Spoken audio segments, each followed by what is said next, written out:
Hello, Brother Girls. Hello. Happy Friday. J'espère que vous allez bien, que vous avez passé une bonne semaine. Bienvenue sur cette plateforme. Si vous êtes nouveau sur la plateforme, bienvenue. Erstino, welcome. Hello. Bienvenue sur la plateforme.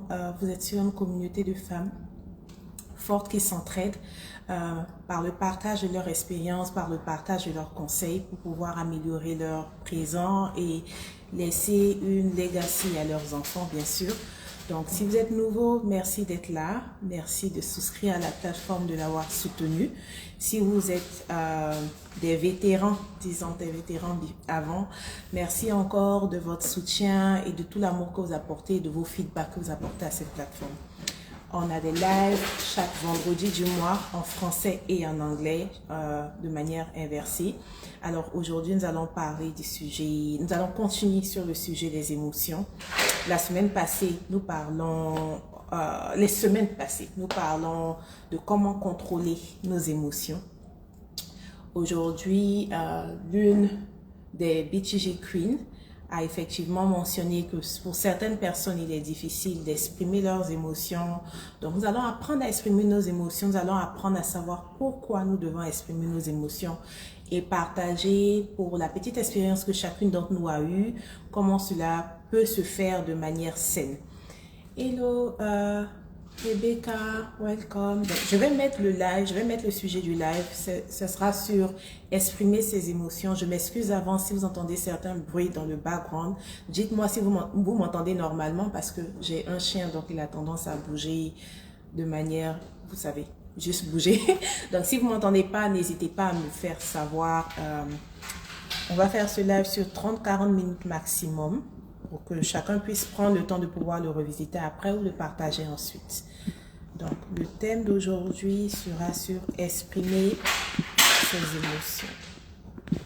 Pour les personnes qui sont là, dites-moi si vous m'entendez normalement, ça va me faire plaisir. Sinon, je vais essayer de parler encore plus fort pour que vous m'entendiez. Donc, exprimer ses émotions. Je vais pin le thème. Et on va commencer. Ok. Déjà, je ne sais pas si vous avez eu l'occasion de suivre les lives précédents lorsqu'on a défini ce que c'était que l'émotion. Je ne vais pas revenir sur cette définition, juste pour qu'on puisse prendre le temps de discuter ensemble, mais également d'apprendre de nouvelles choses qu'on n'a pas encore eu à partager. Donc, je vais parler directement de la raison pour laquelle il est très important d'aborder le thème de l'émotion sur plusieurs lives, sinon plusieurs niveaux. En général, en grandissant, en fonction de nos cultures, en fonction de nos traditions, en fonction de notre socle familial et de la structure familiale que nous avons eue, certaines personnes d'entre nous ont eu la chance. « Hey, ma grande sœur Amie, j'espère que tu te portes mieux. J'espère que tu te portes mieux, ça fait plaisir de te voir. » Certaines personnes d'entre nous ont eu l'occasion de pouvoir exprimer leurs émotions très tôt. Ou d'autres, par contre, n'ont pas eu cette chance-là de pouvoir avoir l'occasion d'exprimer leurs émotions ou se sentir en sécurité de le faire. Donc, devenant des personnes adultes, adolescentes ou adultes, apprenant à se connaître, on a eu certaines difficultés à pouvoir dire non, à pouvoir dire qu'on est frustré, à pouvoir passer les émotions négatives, ce qu'on considère comme négatif en général. Mais aujourd'hui, nous voulons prendre le temps de savoir en fait ce que c'est que l'intelligence émotionnelle. Parce qu'on a tendance à juste apprendre à l'école l'intelligence liée à notre éducation, l'intelligence qui est liée à notre capacité d'être social. Quand on rentre dans le monde du travail, on nous demande d'être intelligent, de pouvoir travailler en teamwork, de pouvoir faire des travaux d'équipe. Mais personne ne s'interroge nécessairement à l'intelligence émotionnelle. Certains chercheurs vont appeler cela le QI émotionnel. C'est tout aussi important que le QI relationnel, tout aussi important que le QI au niveau de notre intellect et de notre savoir. Donc aujourd'hui, le but de ce live, c'est pour qu'une femme qui suive ce direct ou à qui ce direct sera partagé, se rendre compte qu'il est tout aussi important pour elle, c'est vrai, d'être intelligente, mais d'avoir cette intelligence émotionnelle pour pouvoir véritablement faire fructifier ce qu'elle a déjà accompli. Il est généralement dit que les femmes, du fait de nos hormones ou de notre sensibilité ou de notre subjectivité, sommes beaucoup plus émotionnelles. Et comme je le disais plus tôt, cela a un pouvoir que nous devons utiliser, mais dans le bon sens. Donc, pourquoi il est important d'avoir une intelligence émotionnelle?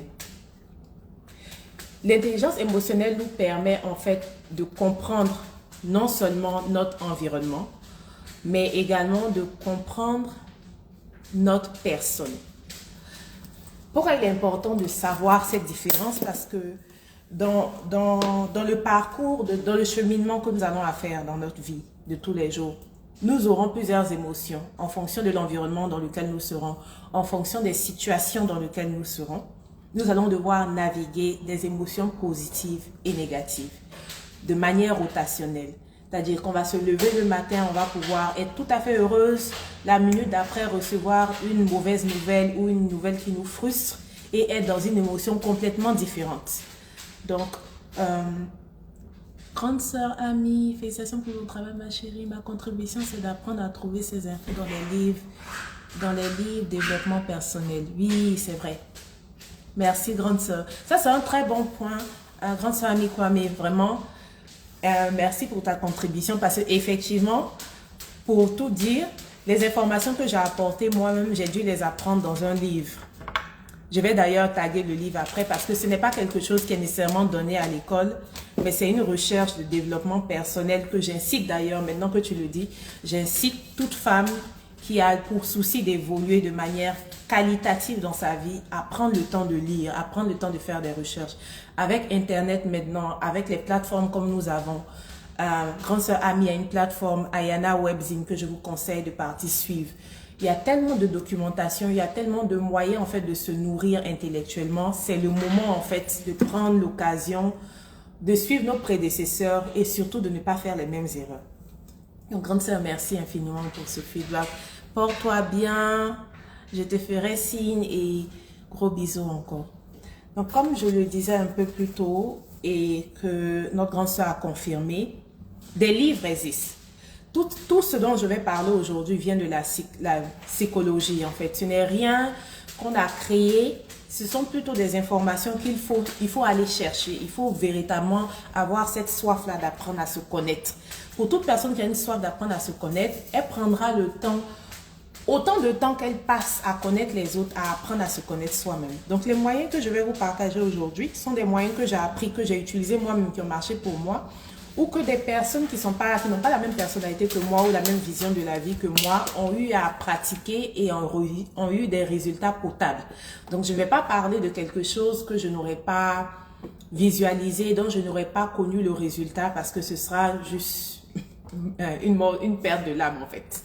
Donc, si vous avez des suggestions, si vous avez des commentaires sur comment aussi vous avez appris à exprimer vos émotions, n'hésitez pas à les mettre en commentaire parce que des personnes après vous ou des personnes qui suivront ce live après pourront en bénéficier. C'est tout un partage, donc n'hésitez surtout pas. Donc comme je disais, apprendre à se connaître nécessite une soif. Tout comme partir à l'école, apprendre à avoir un métier, apprendre à chercher sa carrière. On n'a pas souvent l'occasion de s'asseoir et apprendre à se connaître. Souvent, on le fait beaucoup plus tard. Parce qu'on a eu des relations avec des collègues, avec des membres de notre famille, avec des amis qui n'ont pas tourné, qui ont tourné au vinaigre, comme on dit. Et on se rend compte que, bon, la seule personne en commun, c'est nous. La seule personne constante, ça a été nous. Donc, il faut peut-être qu'on s'asseye vis-à-vis de nous-mêmes et qu'on se dise, OK, c'est le moment de prendre soin de nous. C'est le moment de connaître qui on est. Donc, connaître nos deux mondes. Le monde extérieur. Par le monde extérieur, on parle de toute situation, toute circonstance qui impacte notre vécu, qui impacte notre « Hey Menika, hello, welcome ».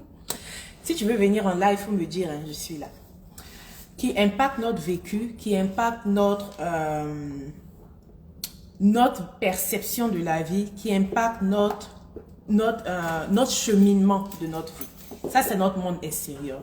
Notre monde intérieur, c'est tous les besoins psychologiques que nous connaissons ou que nous ne connaissons pas, que nous voulons satisfaire. Je vais donner un exemple qui va faire la différence entre les deux. Le monde extérieur, c'est par exemple aujourd'hui venir sur ce live et voir ma grande sœur amie Kwame se connecter, être heureuse de la voir Monica, voir des personnes nouvelles que j'avais pas vues.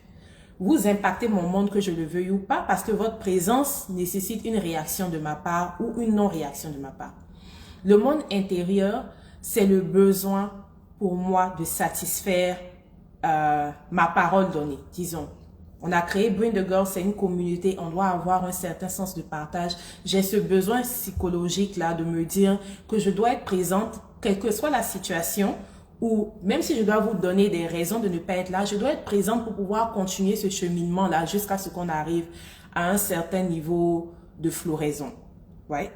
Donc, en fonction du type de monde extérieur et intérieur, nous allons analyser nos émotions. Donc, maintenant que j'ai donné cet exemple, nous allons passer à, de manière pratique, pourquoi il nous faut savoir exprimer nos émotions et pourquoi il nous faut savoir agir en fonction, comment agir en fonction de nos émotions. Nous avons différents types de perceptions, quel que soit ce que nous sommes ou qui nous sommes. Et copine, on dit quoi? Oh, bonne arrivée. Quel que soit qui nous sommes. Donc, je donne un exemple particulier. Nous avons plusieurs types de besoins. La pyramide des besoins. Certains d'entre vous ont déjà entendu parler de cette pyramide des besoins. Les besoins psychologiques, les besoins sociaux, les besoins d'appartenance. Il y a un nombre limité de besoins que je vous conseillerais de Google, de rechercher, parce qu'en fonction des personnes, nous n'avons pas tous les mêmes besoins. Certaines personnes, bien sûr, les besoins psychologiques, tout le monde a besoin de manger, se reposer, dormir, voilà, c'est les besoins psychologiques, se vêtir. En fonction des besoins, les besoins dépendent en fait de notre niveau, de notre statut social. Voilà. La pyramide de Maslow, exactement. Et les gens sont partis à l'école ici, c'est bien. Donc, en fonction de notre type de besoin sur la pyramide de Maslow, que beaucoup d'entre vous ont appris, peut-être ont oublié même, nous allons nous situer à un certain niveau d'émotion qui est relié à ce type de besoin. Donc, pour une personne qui est étudiante, par exemple, qui vit chez ses parents encore, cette personne n'aura nécessairement pas les mêmes types de besoins qu'une mère de famille ou une personne qui est en train de chercher à se marier ou une personne qui vient de se marier ou une personne qui vient d'avoir un nouveau boulot. D'accord? Bien sûr, il y a le stress à tout type de besoin, mais le stress en lui-même n'est pas une émotion. C'est juste une réaction à une émotion. Donc, je vais donner l'exemple d'un collègue, d'une personne qui reçoit un reproche d'un collègue. Lorsque nous devons exprimer nos émotions, nous devons nous rassurer de savoir en premier quel besoin a été affecté. Quelle est l'émotion, bien sûr, à laquelle nous sommes rattachés, mais quel est le besoin qui a été affecté ou insatisfait vis-à-vis de cette émotion-là. Donc, dans le cas d'un collègue qui nous a donné un reproche sur lequel nous ruminons, on n'arrive pas à dormir, nous sommes fâchés contre nous-mêmes, contre le collègue, il y a ce besoin de compétence. On dira c'est la compétence. La personne vous dit, oh, vous n'avez pas fait le travail à temps, vous n'êtes pas vraiment payé pour ce que vous êtes censé avoir fait et que vous ne valez pas plus qu'un cafard, comme on dit chez nous. Vous ne valez pas plus qu'un cafard. Bien sûr, ça fait mal. Mais au lieu de se focaliser sur l'émotion, puisque nous sommes en train d'apprendre à exprimer nos émotions, nous allons nous focaliser en premier sur le besoin qui a été insatisfait ou frustré. Dans ce cas-là, c'est le besoin de connaissance, le besoin de compétence. Donc, une fois que nous savons le besoin qui a été frustré, nous allons maintenant choisir la stratégie pour pouvoir rehausser ce besoin-là. Parce que dans le cas particulier que j'ai donné, cela nous empêche en fait d'avoir une bonne confiance en nous-mêmes, puisque nous avons été frustrés dans notre amour propre vis-à-vis de notre besoin de compétence. Donc, au lieu de chercher à nous fâcher ou ruminer contre ce fameux collègue qui nous a pointé du doigt nos défaillances, nous allons plutôt chercher de manière intérieure comment réaliser, comment réussir en fait à augmenter notre taux de confiance en nous-mêmes, notre estime de soi en amenuisant le problème, le besoin en fait qui a été frustré. Hey, mademoiselle Colong 6, welcome. Donc dans ce cas, disons que nous avons eu des compétences, on a notre besoin de compétences qui a été bafoué. On ne s'inquiète pas de savoir qui a bafoué ce besoin-là, parce que c'est déplacer le problème que de se dire « Oh, c'est mon collègue qui a dit ça, c'est lui mon sorcier, c'est mon détracteur. » Non. Pourquoi en fait j'ai mal parce que j'attends ce genre d'informations?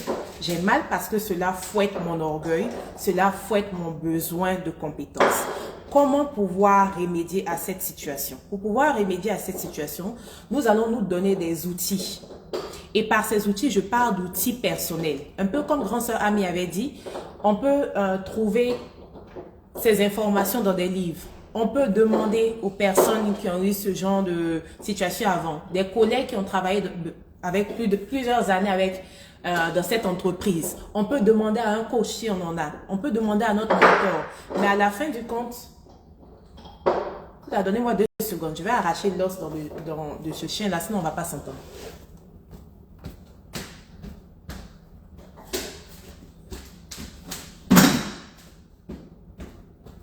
Ok. Désolée, avoir un enfant, c'est pas facile. Ok. Donc, dans le cas d'espèce, l'un des outils que nous pouvons utiliser, c'est de satisfaire le besoin de manque de compétences en nous donnant des objectifs, des micro-objectifs à réaliser. Donc, le collègue est venu me dire que je ne fais pas ma tâche de manière réelle, je suis payé pour du beurre en fait et que je n'apporte rien à l'entreprise. Je me dis particulièrement que cela peut venir d'une certaine vérité, mais de manière personnelle, la manière d'exprimer mon émotion, c'est en premier lieu d'essayer de la condenser, pas de la refuter, pas de la canaliser, mais d'y apporter, comment je vais dire ça en français?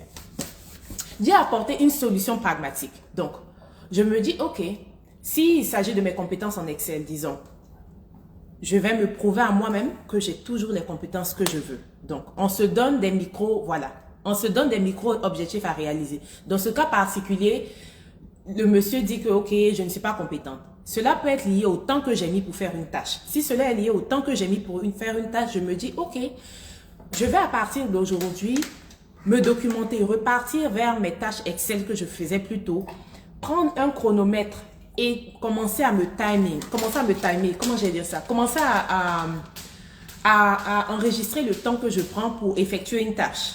Et effectivement, cela me permet de manière personnelle de me rendre compte que, initialement, quand je faisais cette tâche, je pouvais la faire en 2 heures.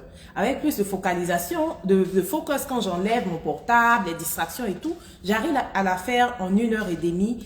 Après, j'arrive à la faire en 1 heure. Donc, de manière personnelle, plutôt que d'en vouloir au collègue qui m'a fait ce reproche, j'utilise en fait l'information que j'ai reçue de ce collègue et je l'utilise à bon escient, me disant que cela me permet d'avoir un nouveau challenge et de me prouver à moi-même que je suis capable de le faire. Je ne sais pas si vous me suivez. Donc, on se donne des micro-objectifs. Bien sûr, ces objectifs-là doivent être réalistes. Parce qu'un collègue vous a dit que vous êtes bon à rien, par exemple, et qu'on vous paye pour rien, vous n'allez pas partir demander à doubler le chiffre d'affaires de votre compagnie pour montrer que vous avez de la valeur. Parce que cela va faire l'effet inverse qui est de ne pas vous permettre d'obtenir cet objectif-là et à la fin du compte, réduire votre estime de vous-même. Donc, dans la définition des micro-objectifs, dans la recherche de ces micro-objectifs, rappelez-vous de votre situation, rappelez-vous de vos contraintes. Par exemple, si vous êtes une femme, vous avez 3-4 enfants et qu'un collègue célibataire vient vous dire « Oh, tu vas toujours trop tôt pendant que nous, on doit rester plus tard pour travailler et tout et que tu ne donnes pas un grand rendement. » Mesdames, s'il vous plaît, réfléchissez. Votre situation ne vous permet pas de pouvoir balancer votre vie familiale, l'éducation de vos enfants et la carrière professionnelle en même temps.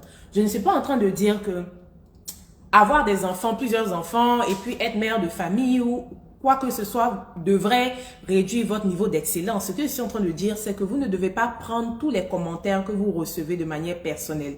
Parce que chacun, à la fin du compte, a sa vie. Chacun sait, comme on dit, chacun voit midi à sa porte, devant sa porte. Donc, vous savez vous-même les compétences que vous avez et vous ne devez pas rechigner, nous vous dévaloriser parce qu'une situation ou une circonstance vous donne l'impression que vous n'êtes pas valorisant. Vous êtes une reine, Vous méritez votre couronne. Vous ferez du mieux que vous pouvez, mais vous allez avoir des objectifs réalistes.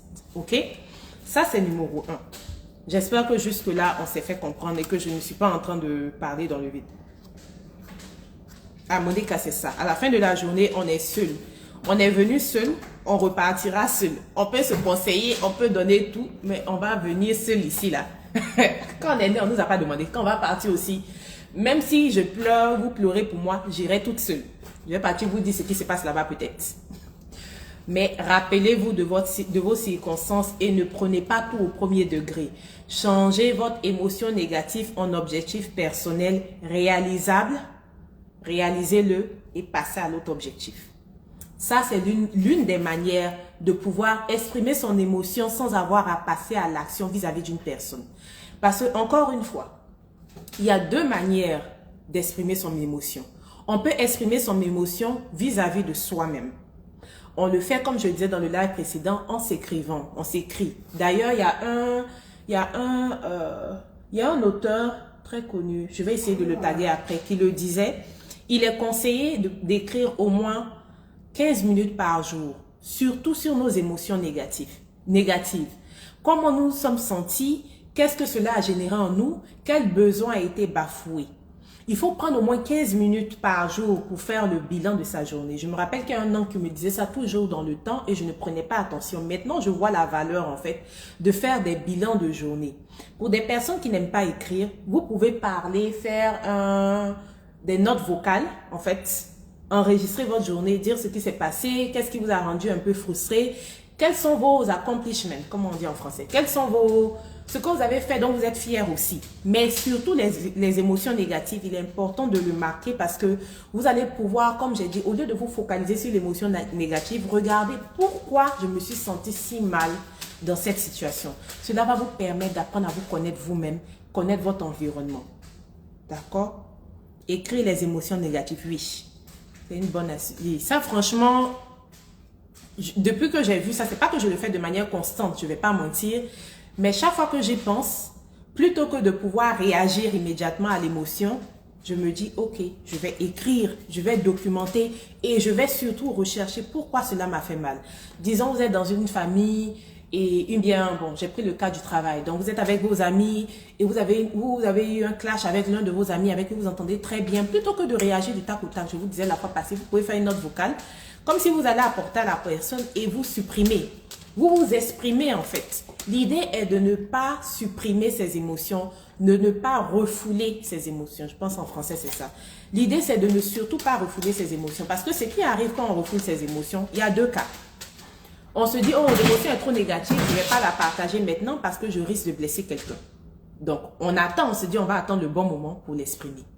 Mais au fur et à mesure, le fait de ne pas exprimer une émotion donne à la personne concernée qui est de l'autre partie, en fait, se dit, c'est tout à fait OK avec elle. Disons, Monica, je prends ton exemple, comme tu es là.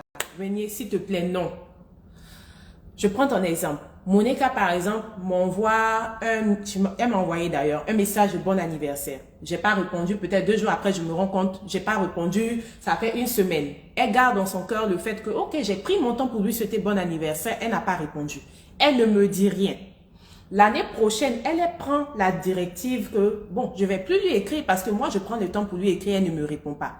Elle ne me communique pas en fait le problème. Elle ne me communique pas le fait qu'elle a été blessée, que je n'ai pas répondu à son message.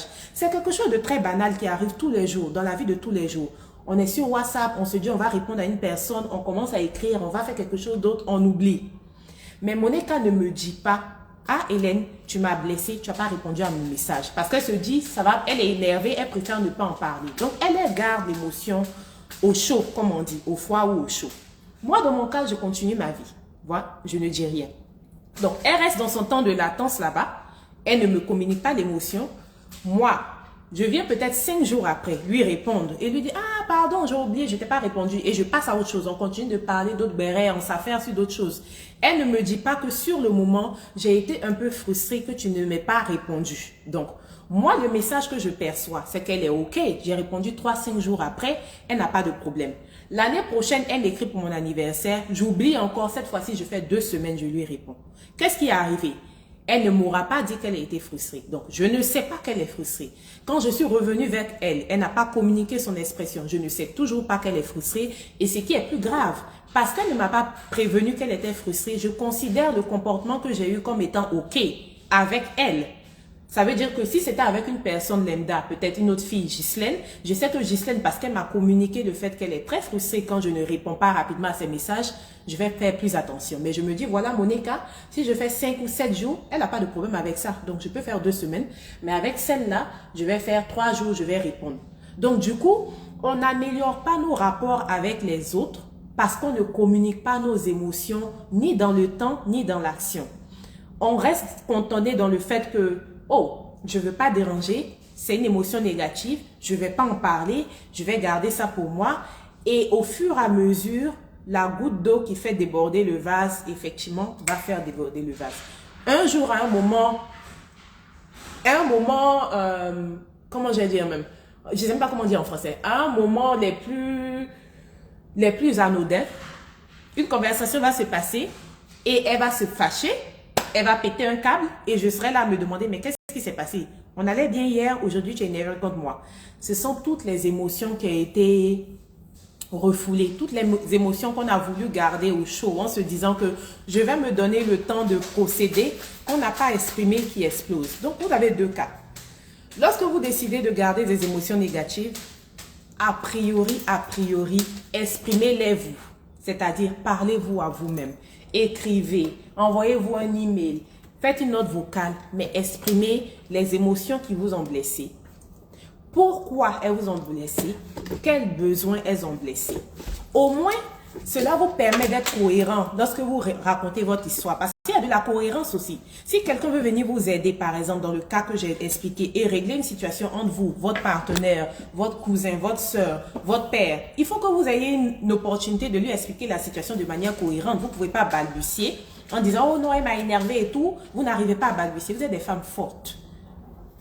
Vous êtes des femmes fortes. C'est-à-dire, vous avez la capacité de communiquer. Vous avez la capacité de vous exprimer. Vous avez la décence de savoir vous exprimer. Et vous avez surtout le besoin et le réflexe de ne pas blesser les autres. C'est ce que je souhaite pour chacune d'entre nous ici. Donc, partant de ce fait-là, vous ne pouvez pas vous cantonner sur des positions pendant 5 ans, 10 ans et venir 10 ans après dire « Oh non, non, non, dans le temps, elle m'avait blessé, mais elle-même, ne sait pas. » Non. On est en 2022. Beaucoup d'entre nous sont mères, éducatrices, femmes au foyer, CEO, boss lady. Vous avez tous les titres du monde. Mais s'exprimer, ça ne va pas. Donc, le mieux on apprend à connaître nos émotions, le mieux on sait comment agir dans nos relations. La deuxième chose dont je voulais partager, qui est aussi importante. Lorsqu'on sait exprimer ses émotions, on sait écouter les émotions des autres aussi. Parce que c'est un chemin à double sens. C'est two-way street. Il sera difficile pour une personne qui n'arrive pas à exprimer ses émotions de recevoir les émotions des autres. Donc, du coup, vous êtes dans une situation où vous n'arrivez pas à exprimer vos émotions. Parce que vous n'avez pas appris. Parce que vous n'avez pas écouté cela. Parce que vous n'avez pas suivi les livres. Vous n'avez pas cherché à apprendre à vous connaître. Parce que c'est ça. Mais vous voulez être un être social. Oh, come here. Come here. Toi aussi. Parce que vous n'avez pas appris à vous exprimer, vous arrivez dans une situation où vous demandez en fait aux autres, no, stop, sit, sit there. Vous demandez aux autres de pouvoir être disponible pour vous et d'être là émotionnellement pour vous. Comment une personne peut être émotionnellement présente pour vous quand vous n'êtes pas émotionnellement présent pour elle? Prenez le temps d'y penser. On demande à tout le monde autour de nous d'être émotionnel, de pouvoir montrer son affection, de pouvoir montrer sa vulnérabilité, surtout les femmes. On demande aux hommes, en général, de pouvoir nous exprimer ce qu'ils pensent. Mais dans le sens inverse, nous ne sommes pas prêts. Nous n'apprenons pas à exprimer nos émotions aux autres. C'est un peu dérisoire de penser à ça parce que on ne donne que ce qu'on a reçu. Et ça, c'est une base que j'ai vraiment... Ma mère me l'a appris et je lui dis merci jusqu'aujourd'hui. On ne donne que ce qu'on a reçu. Et quand on n'a pas reçu, on va le chercher. Donc, si on n'a pas reçu une certaine éducation, si on n'a pas reçu un certain mode de vie, si on n'a pas reçu un certain socle, on va le chercher. Donc, on ne peut pas s'asseoir en 2022 et se dire que parce que je n'ai pas reçu de l'amour de telle personne, ma mère, mon père, mon frère, ma soeur, donc c'est pour ça que je ne peux pas donner de l'amour. Je suis désolée. Il faut qu'on arrête ces excuses et cette hypocrisie émotionnelle. C'est pas possible. Toutes les ressources sont là. Entre la télévision, la radio, les journaux, les livres, les coachs, comme vous dites, les communautés qu'on crée. C'est pas possible de s'asseoir en 2022 et de blâmer les autres pour ce qu'on ne s'est pas donné soi-même. Donc, c'est vrai qu'on ne donne ce qu'on a reçu. Ça veut dire qu'on va répéter ce que nous-mêmes on a vu dans nos vies familiales par rapport à nos parents. On va répéter ce qu'on a reçu. Quand on va à l'école, on va répéter par rapport à nos types d'amis. Quand on va au travail, on va essayer de s'ajuster par rapport à nos collègues. Quand on va dans nos relations avec nos gars, nos copains, on va essayer de s'ajuster par rapport à la personnalité de ces personnes. C'est vrai. Mais après, qu'est-ce que vous avez apporté? Qu'est-ce que vous vous êtes apporté à vous-même? Parce que l'une des choses, c'est de venir. C'est de venir au monde. La deuxième chose, c'est de trouver sa mission dans ce monde-là. Donc, on ne peut pas venir au monde comme donc, les parents ont mis les seeds, ils ont mis les, comment on appelle seeds en français? Les grains. Ils ont planté des grains, d'accord? Ils ont planté les grains pour que nous soyons un arbre, une plante, une rose, plusieurs couleurs de rose, d'accord? Nous, on vient, on se dit, ok, parce que mon père a dit que je serais une rose blanche, donc je vais rester une rose blanche. Toi, tu as décidé d'être quoi? C'est ça. Lui, il t'a vu. Il a considéré que tu serais bien en rose blanche. Et si tu es préférable en rose jaune, donc tu restes une rose jaune ou tu décides de te cantonner comme un arbre. Non. Donc vraiment, mesdames, aujourd'hui, je ne veux pas transgresser du sujet. Mais pourquoi j'ai vraiment voulu parler des émotions, c'est parce que beaucoup de choses qui nous arrivent sont liées à nos émotions. C'est bien d'indexer les autres. Mais comme on dit, quand tu pointes du doigt vers une personne, les 4 autres doigts se tournent vers toi-même. Comme ça. Voilà, ok?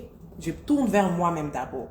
Donc, si on prend le temps de s'indexer soi-même, si, comme j'ai dit, lorsqu'une émotion négative nous apparaît, on prend le temps de chercher quel est le besoin qu'on a blessé, ce sera plus facile de nous élever. Ce sera plus facile de se hisser au-dessus de la masse. Ce sera plus facile d'être ce modèle-là que nous devons aspirer à être. Quel que soit ce que vous êtes aujourd'hui, mesdames, vous n'avez pas le choix. Vous êtes appelés à inspirer d'autres personnes.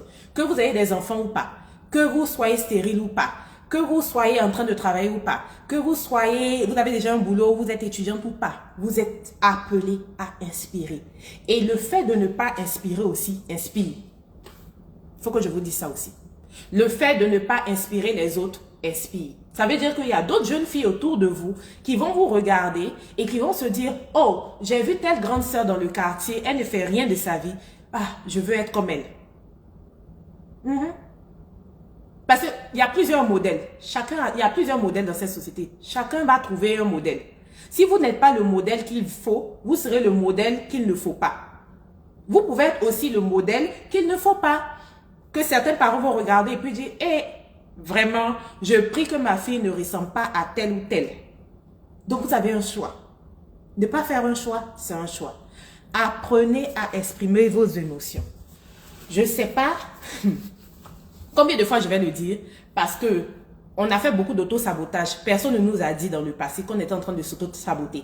On est passé de relation en relation. Personne ne nous a dit qu'on était le problème. Moi, je suis venue vous dire qu'aujourd'hui, là, la seule constance dans toutes les relations que vous avez eues, familiales, professionnelles, amoureuses, amicales, c'est vous.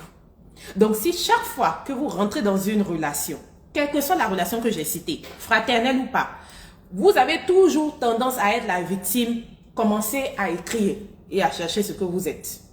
Commencez à chercher votre mission si c'était. C'est très important. Parce qu'une personne qui n'a pas de mission va traverser la vie. Ou la vie va la traverser. Mais en tout cas, elle va la traverser. On ne parlera de vous qu'au passé.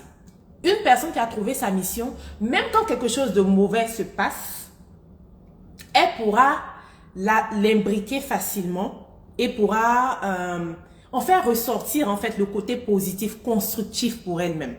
Je vais répondre à une question et puis je reviendrai. Rebecca dit, c'est quoi une émotion négative?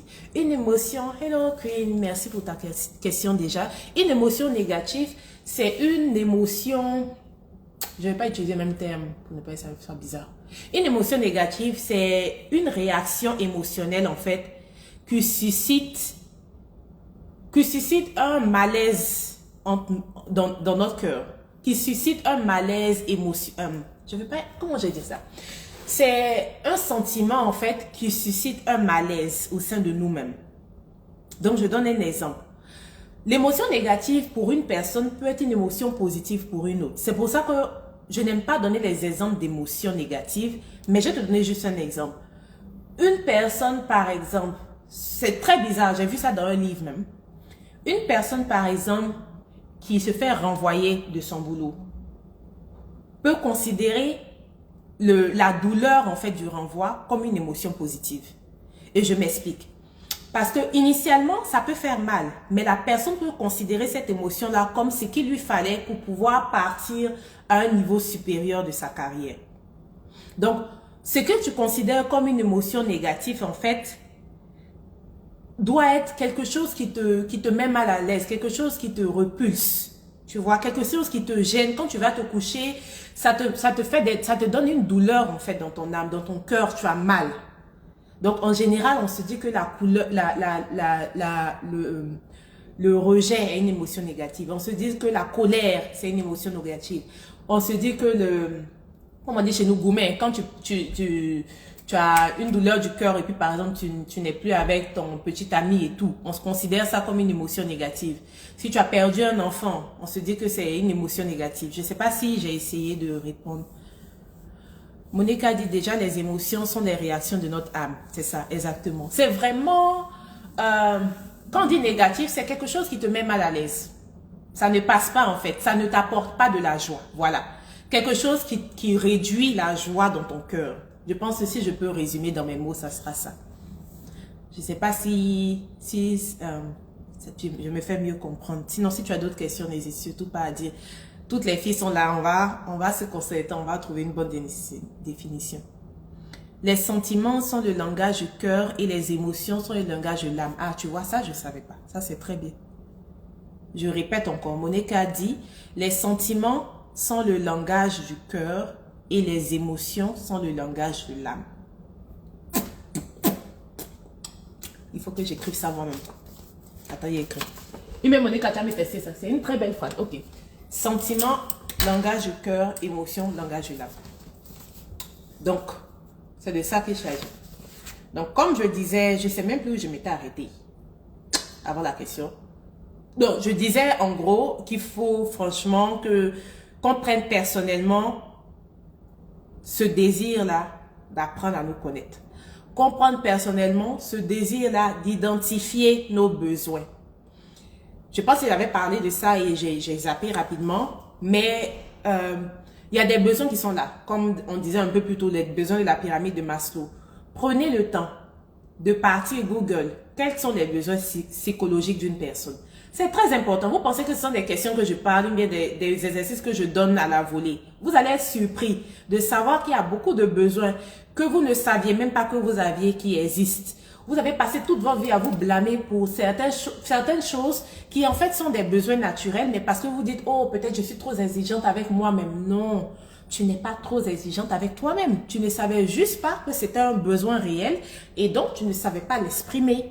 C'est pour ça que tu te sens frustré. Donc, va rechercher quels sont les besoins psychologiques dont l'homme a besoin. Répertoire, enfin, français est fini. Répertorie tous les besoins psychologiques que tu aimerais satisfaire et regarde les émotions qui sont liées à ce besoin-là. Positif comme négatif. D'accord? Rebecca demande, est-ce qu'il n'y a pas de lien entre sentiment et émotion? Le cœur et l'âme ne désignent-ils pas la même chose? Ça, c'est une question dangereuse. C'est une question. Jusqu'à 40 minutes même est tombée. Sauvé par le gong. Mais je suis là. On va finir avec ta question avant qu'on arrête. Monica, faut venir nous expliquer. Parce que ça là, moi-même, j'allais me documenter. C'est pour ça que je venais écrire même. Parce que je comptais revenir sur ça. Rebecca, tu es venue les questions, hein? Yeah. Ça, c'est les élèves que tous les professeurs veulent avoir là. Les vrais challenges. J'aime ça. J'aime ça, j'aime ça. Attends, j'ai noté la question et puis j'ai noté la définition de Monica pour la prochaine fois. Parce que Monica a dit quoi? Les sentiments. Sentiments. Langage du cœur. Langage du cœur. Émotion. Langage de l'âme. Donc, Rebecca dit, est-ce qu'il n'y a pas de lien entre les sentiments et les émotions? Lien entre sentiments et émotions. Vraiment, je ne vais pas mentir. Pas passer ici assise ici que j'ai la... Attendez, j'ai éteint ce truc-là.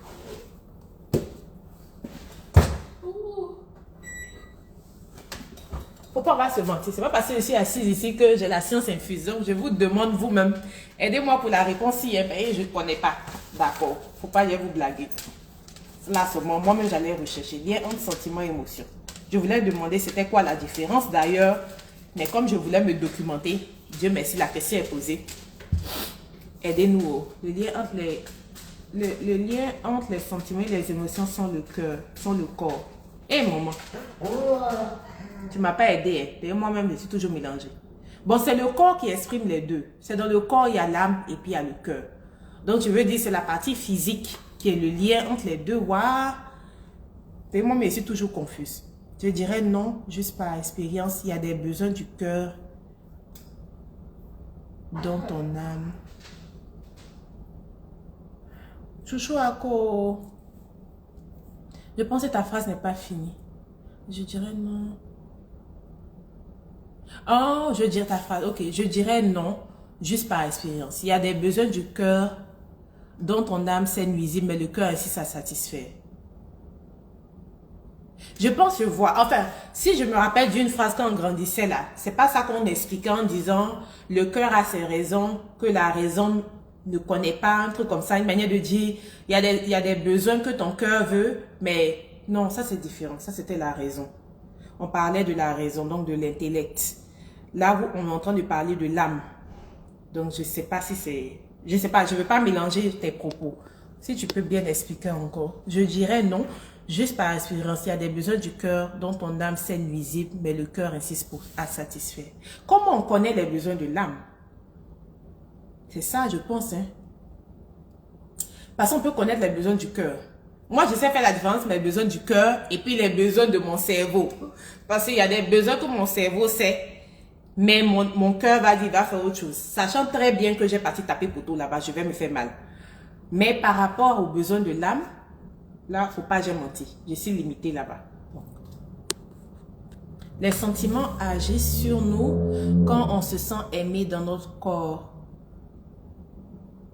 Non. Les sentiments agissent sur nous quand on se sent aimé. Dans notre corps réagit, on va se rendre belle, donc notre corps réagit. Ouais, aujourd'hui là, vous m'avez mélangé. Je suis mélangée, oh, je suis mélangée. Notre âme se nourrit d'affection, d'amour. C'était quoi la question même? Je suis mélangée. Lien entre les sentiments. Lien entre sentiments et émotions. Moi, je pensais que les sentiments, c'était les émotions. Rebecca dit, de ma petite expérience, toute émotion a pour origine nos pensées. Oui. Moi, je suis d'accord. Hein. Enfin, c'est ce que j'ai expérimenté aussi. Parce que les émotions... en fait, pour moi, en tout cas, toutes les émotions ont été liées à une expérience passée. Voilà. Moi, j'ai rattaché, en fait, à l'expérience passée. Quand ça ne s'est jamais passé initialement, c'est vrai que c'est lié à ma pensée actuelle. Mais si j'avais vécu ça dans le passé, en fait, quand je revois la scène, je me dis, oh, j'ai tenté ça, voilà ce que ça donnait, je vais pas là-bas. C'est pour ça que je me dis, c'est lié, mes émotions sont liées à ma pensée du jour, oui, mais à mon expérience passée aussi. Bon. Quand on est enfant et qu'on reçoit beaucoup d'affection, cela crédite notre réservoir émotionnel. Donc, dans notre âme, tout va bien. Je suis d'accord. Je suis d'accord. Bon, je pense si j'ai bien retenu, hein, pour le moment. Il doit avoir un lien. Bon, la seule partie où je dois véritablement rechercher encore, c'est le lien entre sentiment et émotion. Parce que là, vraiment, je vais pas mentir, je ne sais toujours pas. Et quand tu demandes le cœur et l'âme ne désignent pas la même chose, pareil. En fait, c'est deux questions là même là. Lien entre sentiment et émotion, cœur et âme. Je sais qu'il y a une différence, mais je ne connais pas la différence. Donc, je vais mettre lien entre cœur et âme. Lien entre sentiment et émotion, lien entre cœur et âme. Peut-être les vrais gourous que je vois ici vont venir nous expliquer parce que je ne vais pas envie de vous mélanger encore plus.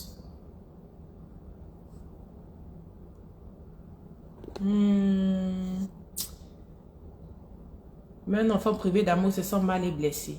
Bon, Monica, tu te rappelles, en parlant de ça, on avait parlé la fois passée du fait qu'on doit parler des blessures de l'âme.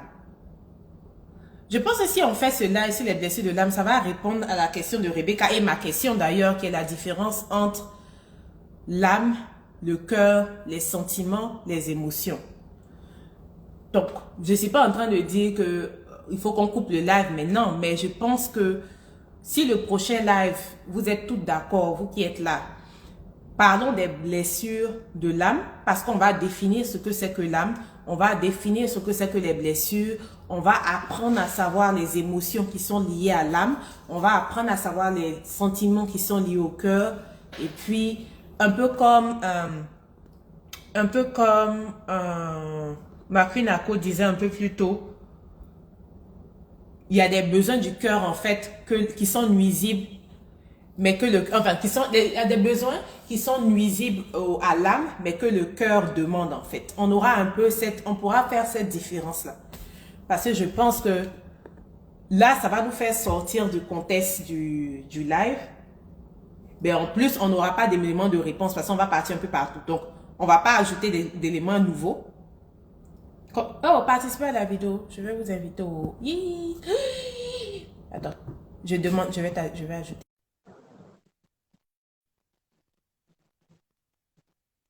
Oh. Oui, je sais que tu peux pas rentrer. Mais je pense que c'est ça. On avait déjà dit qu'on devait parler de ces blessures de l'âme là. Donc moi, vous connaissez ma tête. Même si vous ne mettez pas la vidéo, vous pouvez venir, mais vous coupez la vidéo, quoi. Vous n'avez pas besoin de mettre votre visage là. Ça c'est juste dire. Allô. Localisation géographique. Comment vas-tu? Oh, Seigneur Jésus. Vous l'avez regardé mon corps. Elle est venue Je aujourd'hui. suis toujours, c'est juste que je ne participe pas, mais je te suis. On peut faire ça. En tout cas, je suis contente de te voir. Yeah. En fait, quand tu es venu, je pense que tu es venu d'un autre profil, un peu plus tôt, non? Donc, quand cette personne, je me suis dit, c'est quelqu'un d'autre de la famille. C'est pour ça que je ne savais pas, je savais pas comment appeler. Je dis, si je dis Queen, si je dis Kingo, donc je dis mon cher, je vais juste garder le nom de famille. On dit quoi? Ça va très bien par la grâce de Dieu. Donc, il te laisse parler.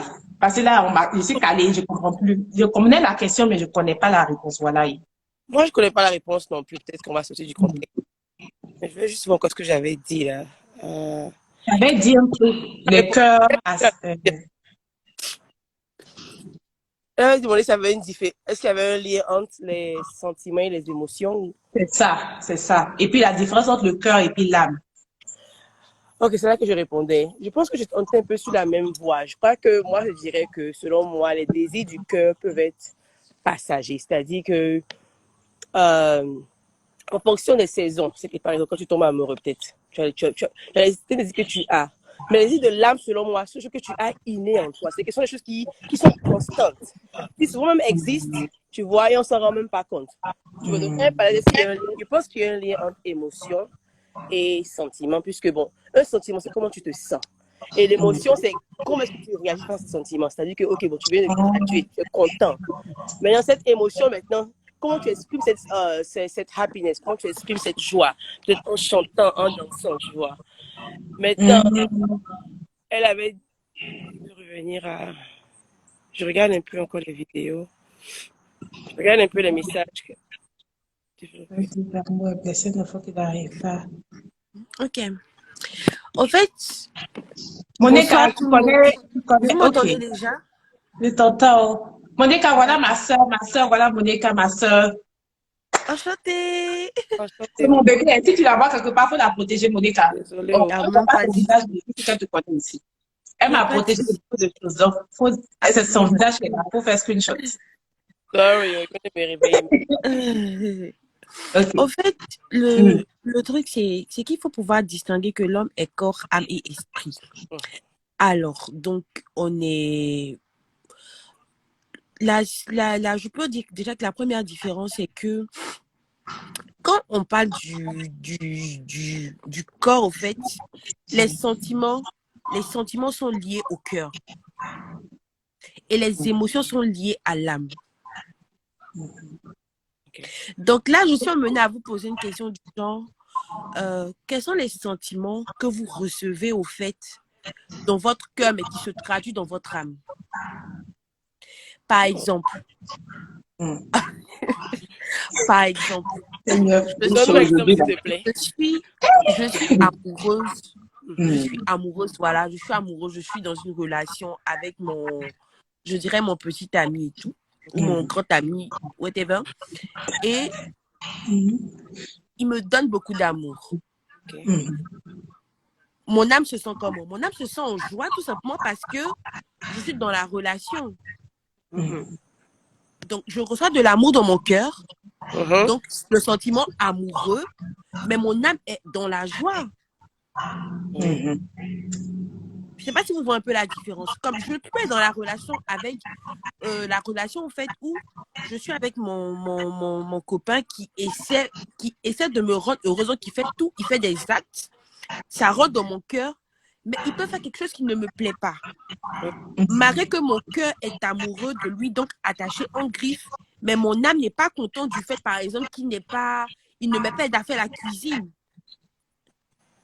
Je prends un exemple, en fait. Je ne sais pas si vous voyez un peu la nuance. Je pense que c'est ce que venait de dire un peu plus tôt, parce que tu disais justement que le sentiment, c'est ce qu'on ressent, et puis les émotions, c'est comment on l'exprime, c'est pas ça? On peut dire ainsi, mais c'est pratiquement les mêmes choses. Mais la similitude, c'est que si moi je parle d'émotions, les émotions sont liées à l'âme et les sentiments sont liés au cœur. Donc, ça peut être les mêmes sentiments.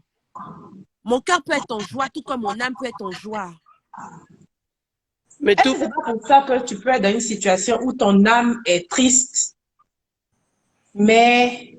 Non, pardon, parlez. Il est temps de réfléchir encore. Il est temps de réfléchir. Mon cœur, en fait, c'est-à-dire qu'il peut y avoir des moments où les sentiments et les émotions vont dans le même sens. oui. Comme il peut y avoir des moments où les sentiments et les émotions sont carrément opposés. Je vais au travail ce matin, par exemple, et ma responsable me fait des reproches. Mais ça me fait mal, hein. Ça pénètre dans moi. Ah, mais pourquoi elle me parle comme ça? Mais c'est pas parce qu'elle m'a parlé comme ça que toute la journée, toutes les personnes qui vont me parler, donc je dope mon âme à rester dans la joie parce que c'est pas parce que mon cœur est blessé que mon âme doit suivre. Donc je réussis à faire la dissociation ou la différence entre rester blessé du cœur, donc je suis blessée, j'ai le gourmet parce qu'elle m'a parlé mal ou parce qu'on m'a renvoyé, et voilà, et mon âme, voilà, je suis quand même dans la joie, j'essaie de dompter, je me mets au-dessus de cela. Je vois. Je pense que, selon moi, je pense que tout commence avec, on va dire, les sentiments. C'est-à-dire que tout dépend de comment est-ce que ton cœur a dit. Quand ta colère fait un reproche, pas comme un reproche, évidemment, on peut être pas content, on peut être triste. Donc, quand tu vois ça comme un reproche, mais un peu que je m'améliore. Alors, du coup, c'est différent dans ton âme. Bon, tu ne vois pas ça de négatif, mais tu sais quoi, au moins, elle m'a dit que le est mauvais. D'autres voient, mais elle participe, elle veut dire croissance, elle veut dire ma croissance French. Mon développement Professionnel. personnel. Je pense que selon moi, la première partie, c'est que tout dépend de comment est-ce que c'est reçu dans le cœur. C'est-à-dire que comment est-ce que ton âme en dépendra, selon moi. C'est-à-dire que si tu es quelqu'un comme tu as dit là, tu sais que ma collègue m'a mal ou quoi, c'est quoi, je refuse d'être triste. Alors ton cœur already a déjà apprêté comment est-ce que tes émotions vont comment est-ce que tu vas je veux dire. C'est pour ça que je crois que dans la Bible, c'était dit garde ton cœur de tout. C'est-à-dire que le cœur, il faut protéger le cœur. Parce que c'est la première fois que je lance un mot, quand tout ce qui arrive, comme tu dis, ça touche le cœur. Comment est-ce que tu reçois cela? C'est la porte de l'âme. En fait, c'est pour ça qu'il faut. Moi, j'ai commencé ces derniers temps-là à différencier certaines choses. Il y a des choses que je ne prends plus à cœur. Parce que je me dis, si je veux tout prendre à cœur, franchement, voilà, ça va partir en griffe. Donc, il y a des choses que tu me dis, ok, tu l'as dit, mais je décide de passer au-dessus de cela, en fait. Voilà. Comme Hélène l'a dit, de se mettre au-dessus des sentiments qui sont censés m'envahir, en fait. Voilà, donc le cœur, comme Rebecca le dit, le cœur, c'est l'organe. Maintenant, tout dépend de comment je prends ce qui vient, en fait. Je filtre. Dès le moment où je filtre, il y a des choses qui vont dans mon âme. Et le truc, c'est que l'âme, c'est un réservoir. Ça stocke tout. Ça stocke tout. Moi, je ne sais pas si le cerveau est là-bas, mais je me dis que l'âme stocke tout. Non, sérieusement. Mais vous avez dit que le cerveau est là-bas. Hein. L'âme stocke tout ça. Donc, le cerveau est dans le cœur. Ne même pas spoiler sur le sujet des blessures de l'âme, mais tu vas voir que les grands, les psychologues et autres, là, ils vont toujours te dire, mais dans ton enfance, qu'est-ce qui s'est passé? Pourquoi on ramène dans l'enfance, au fait, tout simplement parce que c'est l'âme, au fait, qui est en jeu. Et encore, pour aller plus loin, quand on va mourir, là, notre corps reste dans la terre. Le cœur s'éteint, mais l'âme monte. Donc, vous voyez un peu, c'est-à-dire que c'est vraiment plus profond de... L'âme, c'est carrément toute une autre dimension, en fait. C'est carrément toute une autre dimension. C'est pour ça qu'il est important, moi je dirais, d'être très tôt de préparer son âme. C'est-à-dire que la différence entre celui avec le patron et puis s'énerve, et la collègue ou le patron qui dit, tu sais quoi, je m'en fous. C'est parce qu'un d'entre eux, c'est un choix. Tu prépares déjà ton cœur. Ah, moi, je décide ce matin. Peu importe ce qui m'arrive. Moi, comme ça, je peux être motivé. Tout ce qui m'énerve, avant même 14 heures, il y a trop d'heures dans 24 heures. Donc, il faut vraiment avec une intention, je dis d'être heureuse. Que tous ceux qui ont après des autres cœurs, aide-moi à pouvoir monter. Et la vérité aussi est que, comme je dis, il faut avouer, chacun d'entre nous à certains combats qu'on ne sait pas. La collègue qui t'insulte, qui n'est pas que tu comprends donc. Et je pense qu'il est la émotion. Comment on le fait? Des partages. Pourquoi aussi avec des ondes positives, que je veux le matin, je refuse la tristesse. Parce que, comme moi je dis tous les jours, la tristesse c'est un. Remarquez bien, pour nous qui sommes à l'Occident ici, il y a des moments où l'esprit de tristesse sillonne, c'est-à-dire que regardez pendant les fêtes. C'est que, oui, non, c'est que tu as tout, tu as mangé, tu as de quoi dormir. Tu as des amis qui t'aiment, même bizarrement, tu t'es levé, tu es fatigué. Et donc, c'est ça que moi je dis que, je ne peux pas rentrer dans la religion, mais je seulement dis que, comme corps, âme, esprit, prépare ton esprit à chaque fois. Je dis que quand tu te lèves, Seigneur, vraiment, aucune chose ne m'atteindra. Je serai contente, peu importe ce qui advienne. C'est préparer son esprit de façon émotionnelle, de façon physique et puis voilà. Je pense que ça vient avec. Attends, il faut qu'on fasse. Bienvenue, Rebecca. Tu es là, non? Oui, je suis là. Oh, hello, ok. Tout le monde. Coucou. Ouais, moi, en fait, je voulais revenir un peu sur les différentes définitions que chacune a données concernant l'âme et le cœur. Pour moi, c'est la même chose, en fait. Et comme je le disais par écrit, on ne manifeste que des émotions qui ont pour source nos pensées. Donc, c'est un peu, je pense que la raison pour laquelle la sister disait tout à l'heure que dans sa façon de se comporter durant la journée, elle veille à ne pas manifester des émotions qui sont contraires aux décisions qu'elle a prises. En fait, ce que moi je peux dire ici, c'est quoi? C'est que ce que tu penses se traduit dans tes émotions, dans ton attitude, ce que tu penses. Donc, l'organe même sur lequel on doit le plus veiller, c'est nos pensées. Et pour moi, le siège de nos pensées, ça ne peut qu'être notre âme. Parce que pour moi, le cœur, c'est pas l'organe cœur, mais c'est le cœur en tant qu'âme. Parce que la sister a dit tout à l'heure que nous sommes tripartites, corps, âme et esprit. Notre corps n'est qu'un exécutant de ce que nous pensons. Donc, on doit faire très attention à ce qu'on pense. Par exemple, tu peux rencontrer une personne que tu méprises profondément dans tes pensées. Et ce mépris que tu as dans tes pensées vis-à-vis de cette personne finira par se traduire par une attitude que tu auras vis-à-vis de cette personne. Donc, pour moi, la chose sur laquelle on doit le plus veiller, ce sont nos pensées. Qu'est-ce que tu penses? Quand tu te réveilles le matin, qu'est-ce que tu penses déjà concernant ta journée? Cela va te permettre de pouvoir calibrer plus ou moins l'attitude que tu auras durant cette journée. Par exemple, si je pense que tout ira bien, peu importe ce que je vais rencontrer, je vais me dire tout va bien. Et je vais m'atteler à manifester des émotions qui sont relatives aux pensées que j'ai. Du moment où je me dis que tout va bien, je ferai ce qu'il faut pour que tout aille bien. Donc, pour moi, par exemple, pour moi, très sincèrement, il n'y a pas d'émotion négative. Mais c'est dans la manifestation, dans l'orientation de l'émotion qu'on peut être en train de mal faire. La Bible nous dit que même la colère, c'est pas méchant de se mettre en colère, mais c'est le fait de dormir en colère qui fait que les choses se gâtent. Sinon, la colère n'est pas méchante. Par exemple, tu es très émotionnel, tu es très émotive et tu prends des décisions basées sur tes émotions.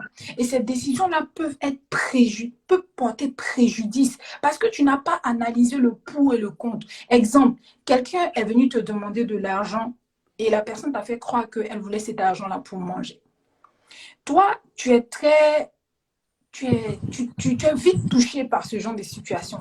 Et tout de suite, tu enlèves ton argent parce que tu en as. La Bible dit, quand ton frère vient te demander quelque chose, ou bien quand quelqu'un est dans le besoin, il faut y répondre. Et tu enlèves l'argent et tu lui donnes. Mais l'orientation que la personne fera de cet argent-là, c'est pas ce qu'il est venu te dire. Il va aller utiliser l'argent-là pour se droguer.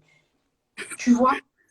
Donc, l'attitude à avoir dans ce genre de situation, c'est de prendre du recul et de se demander, mais qu'est-ce que tu veux faire avec cet argent? Il va te dire, j'ai faim. Ok, si tu as faim, moi, je peux t'offrir à manger parce que tu m'as dit que tu as faim. Si la personne te dit, non, je ne veux pas manger, je veux l'argent, tout de suite, tu comprends que la personne n'a pas faim. Et tu n'es pas en train de mal réagir. Là, tu n'as pas pris une décision sur le coup des émotions. Mais, comme tu as dit, il faut savoir être maîtresse, en quelque sorte, quoi. Il faut savoir être maîtresse de ses émotions. Mais pour moi, pour devenir maîtresse ou maître de ses émotions, il faut d'abord contrôler ses pensées. Parce qu'on ne traduit que ce qu'on... Il faut être maître de ses pensées. Qu'est-ce que tu penses? Qu'est-ce que tu penses? Qu'est-ce que tu penses de toi? Qu'est-ce que tu penses de la situation qui vient de t'arriver? Qu'est-ce que tu rumines, tu murmures, tu penses, tu réfléchis? Sur quoi est-ce que tu perds ton temps, en fait, intérieurement? Tu passes ta journée à penser à quoi? Parce que ce que tu penses toute la journée, tu vas le manifester avant de te coucher. C'est bête, mais si tu penses colère, par exemple, moi je vais vous partager une petite expérience. J'ai du mal avec tout ce qui est injustice. Et par moment, quand je regarde les nouvelles et que je vois qu'il y a pas mal d'injustices dans le monde, j'ai une sorte de colère. En fait, l'injustice que je regarde, quand je la rumine dans mon cœur, quand je la passe dans mon cœur, quand je regarde les actes de méchanceté, on tue des innocents, ça crée en moi une sorte de colère qui finit par se manifester. C'est-à-dire, je peux me retrouver en train de crier sur les enfants ou bien de crier sur quelqu'un qui passe devant moi parce que mes pensées sont restées focalisées sur des actes d'injustice que j'ai ruminés. Donc, pour moi, il faut d'abord contrôler nos pensées. Qu'est-ce que tu penses? Ce que tu penses déterminera ce que tu vas manifester comme émotion. Les émotions ne sont que la partie visible de l'iceberg. Sinon, ce qui se passe au fond, c'est tes pensées. Ce que tu penses. Voilà ce que je peux dire pour l'instant, en fait. Et la grande question, c'est aussi comment... D'accord. En fait, Rebecca, j'ai compris ton raisonnement, ton développement et tout. Mais en fait, j'ai une question qui m'est venue à l'esprit pendant que tu développais. Est-ce que tu ne penses pas que la pensée vient du cœur, au fait? Parce que je me dis, hein, quand on prend l'homme, c'est-à-dire que si on nous arrache notre cœur, on ne pourra plus penser. En fait, la nuance que je veux faire, c'est quoi? C'est que quand on parle de cœur, on ne parle pas du cœur en tant qu'organe. Ce n'est pas comme les reins. Je ne sais pas si on se comprend. C'est pas le cœur en tant qu'organe. Mais parler du cœur ici revient à parler des pensées. Pour moi, quand tu parles de pensée, tu parles de quelque chose de beaucoup plus profond. C'est-à-dire, tu parles quand tu parles, pardon, du cœur, tu parles de quelque chose de beaucoup plus profond. Et pour moi, le cœur et l'âme sont deux. En fait, parler du cœur revient à parler de l'âme. En fait, parler du cœur, là, c'est pas l'organe cœur. C'est comme le rein, comme le foie. C'est pas ça. Mais c'est tes pensées. Quand on dit que, garde ton cœur plus que toute autre chose, car de lui viennent les sources de la vie. On est en train de te dire ici, veille sur tes pensées, car un homme ne devient que ce qu'il pense. Un homme ne manifeste que ce qu'il pense. On n'est pas en train de te dire de veiller sur ton cœur organe, mais c'est plutôt sur ton cœur pensée. Voilà un peu l'endroit où je veux nuancer en fait. Ok. D'accord, il n'y a pas de souci, je vois. Je pense qu'en fait, c'était pour dire que les deux étaient liés, mais tu as fini par faire la nuance disant qu'il n'y a pas de problème. Moi, ça me va. Tu souris là-bas, tu voulais parler, non? Tu souris, tu me regardes. Donc, hein? Il y a Flora. Oui. Rebecca, en tout cas. Donc, vous êtes assis, vous êtes en train de commenter. Je pense que maintenant, je vais vous faire une invitation forcée. Il y a Flora qui a dit quelque chose, qui a posé une question, parce que c'était la même question que je voulais te poser, même Rebecca, et puis elle a posé la même question. Elle disait, par rapport à l'exemple qu'on a donné, si quelqu'un te demande de l'argent et puis il va utiliser pour une autre raison, elle disait, mais normalement, si tu donnes, tu donnes. Si tu donnes, tu donnes. Après, ce qu'il fait de son argent n'est pas ton problème. Parce que j'étais en train de me demander, il y a tellement de situations où on fait avec son corps et puis peut-être la personne utilise ça à mauvais escient. Est-ce que c'est quelque chose qu'on doit aussi considérer déjà, ce que je veux dire, c'est quoi? C'est que en tant qu'enfant de Dieu, tout ce qu'on fait doit produire la vie. C'est l'objectif, en fait. Ce qu'on fait doit produire la vie. Est-ce que le fait de lui avoir donné l'argent et que lui, il ait pris cet argent, c'est vrai, du moment où tu lui as donné l'argent, tu n'en es plus maître. La personne devient maître de cet argent. Mais est-ce que, en âme et conscience, voir cette personne en train de se détruire, en train de se droguer avec l'argent que tu lui as donné, toi, ça va te faire plaisir? Parce que c'est ça la question, en fait. C'est-à-dire, aujourd'hui, ok. C'est comme le mariage, tu vois. On prie pour se marier. Mais Dieu attend toujours une bonne saison, le bon moment.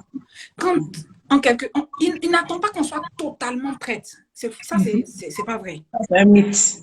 Voilà, franchement, c'est un mythe. Parce que le mariage, c'est une grâce.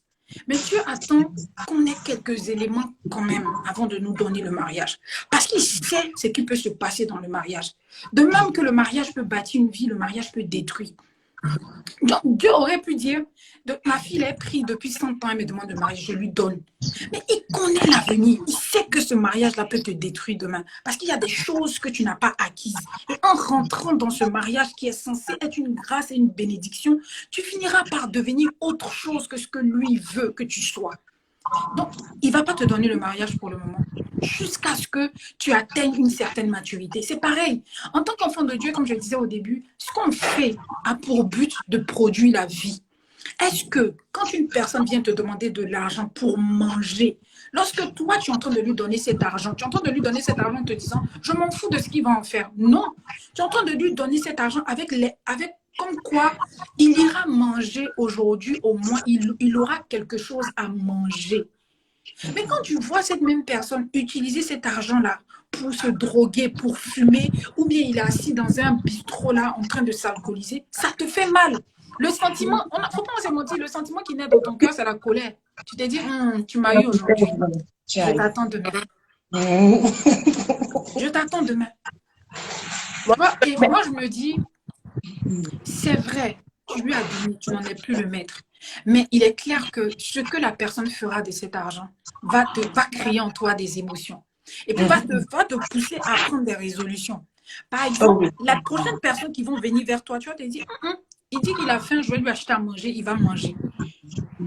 Tu as faim, tu as soif, tu veux des vêtements, je vais te donner des vêtements, mais je ne te donnerai plus de l'argent pour acheter des vêtements. Parce que cet argent-là, tu peux en faire ce que tu veux.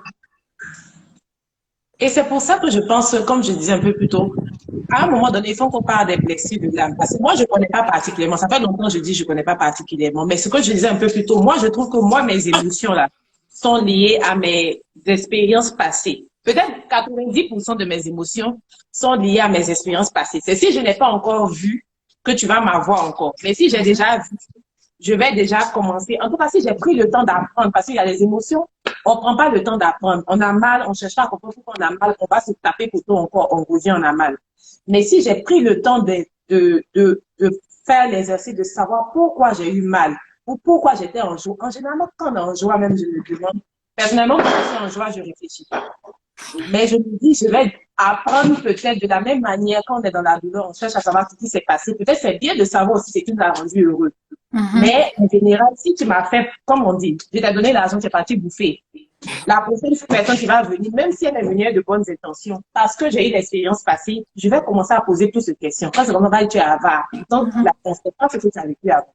Donc, je ne sais pas quel conseil on peut donner par rapport à ça, parce que des personnes comme moi, en tout cas, c'est par rapport à l'expérience passée qu'on va avoir nos émotions. Je veux ne rien avoir fait parce que j'ai vu ça avant là. Même si tu viens nouvellement, je vais avoir peur de toi. Moi, je suis le Brayapi, demandait est-ce que quand on donne de l'argent, c'est plus notre problème. Moi, je dirais qu'en tant qu'enfant de Dieu, il faut utiliser le discernement. C'est-à-dire que je suis un peu d'accord avec Flora dans le sens où, comme je dis, évidemment, si tu as donné, peu importe ce qu'il a fait avec, c'est pas ton affaire. Mais avant de donner, demande aussi le discernement du Seigneur. C'est-à-dire qu'il y a des fois où vous voyez, même on est en route, il y a des mendiants qui passent, et puis bizarrement, tu sais pas pourquoi, mais tu as comme un peu comme cette, je vois prémonition, mais tu as comme cette envie de donner à cette personne. Tu sais pas pourquoi, mais c'est l'esprit du Seigneur qui te pousse aussi. Donc je dirais que moi, personnellement, si je donne à quelqu'un, je ne pose pas beaucoup de questions, mais bien avant de donner au Seigneur, Seigneur, donne-moi ton discernement. C'est lui qui sait ceux qui ont besoin, ceux qui n'ont pas besoin. Si tu donnes à quelqu'un qui après va, comme elle a dit, va faire la drogue, c'est facile pour nous de pouvoir juger, mais pourquoi est-ce qu'il fait la drogue? Est-ce que tu sais? Si tu commences à poser des questions de pourquoi tu as payé de la nourriture, tu as payé de la drogue ou la boisson au lieu de manger, mais personne ne connaît ce que cette personne vit, tu comprends? Donc, moi, je me dis que l'offrande attire des grâces. Mais avant de faire cette offrande aussi, comme je dis, demande le discernement. Parce que même de nos jours, comme on le sait, pour ceux qui ne savent pas, il y a des gens même qui souvent te demandent de l'argent. C'est ton argent qu'on prend pour aller faire médicaments. De nos jours, on est en Afrique. Bon, on n'est pas en Afrique, je veux dire, mais nous sommes des Africains. Donc, je veux dire que selon moi, comme je dis avec Flora, quand je donne, je ne cherche pas en quoi avoir, qu'est-ce qu'il va faire. Mais avant de donner, comme je dis, c'est que je demande aussi le discernement du Seigneur. Seigneur, vraiment, c'est la première semaine du mois d'août, vraiment, je veux faire une action de grâce, Seigneur. Seigneur, tu connais ceux qui ont besoin de cet argent. Suscite des personnes, suscite des anges qui ont besoin de ça. Et puis, donne-moi cette envie de leur donner, tu comprends? Comme ça, quand tu l'as fait, si selon moi, s'il allait boire après, s'il allait se droguer, c'est entre lui et le Seigneur. Ça, tu l'as fait de bon gré quand tu le faisais. Ah, c'est pour ça que moi je le fais comme je l'ai dit, tu vois. Parce que comme je dis, on peut poser des questions, c'est vrai. Mais quand tu commences avec le discernement, quand tu te lèves le matin, Seigneur, je dis que tout ce que je ferai sera inspiré par toi. Alors, tu ne te poses pas 2000 questions. Si cette personne a pris ton argent, qu'il allait peut-être se droguer, dis-toi que quoi, peut-être que cette personne allait se suicider, mais c'est drogué. Alors, dis gloire au Seigneur. Tu comprends? Donc, je veux dire que, évidemment, on a tous des points de vue divergents et c'est ça qui encore épice cette conversation. Mais comme moi je dis, c'est que quand tu es guidé par l'esprit, tu le fais ton offrande. Ce que cette personne fait avec de ça, faut pas que cette personne fait de son...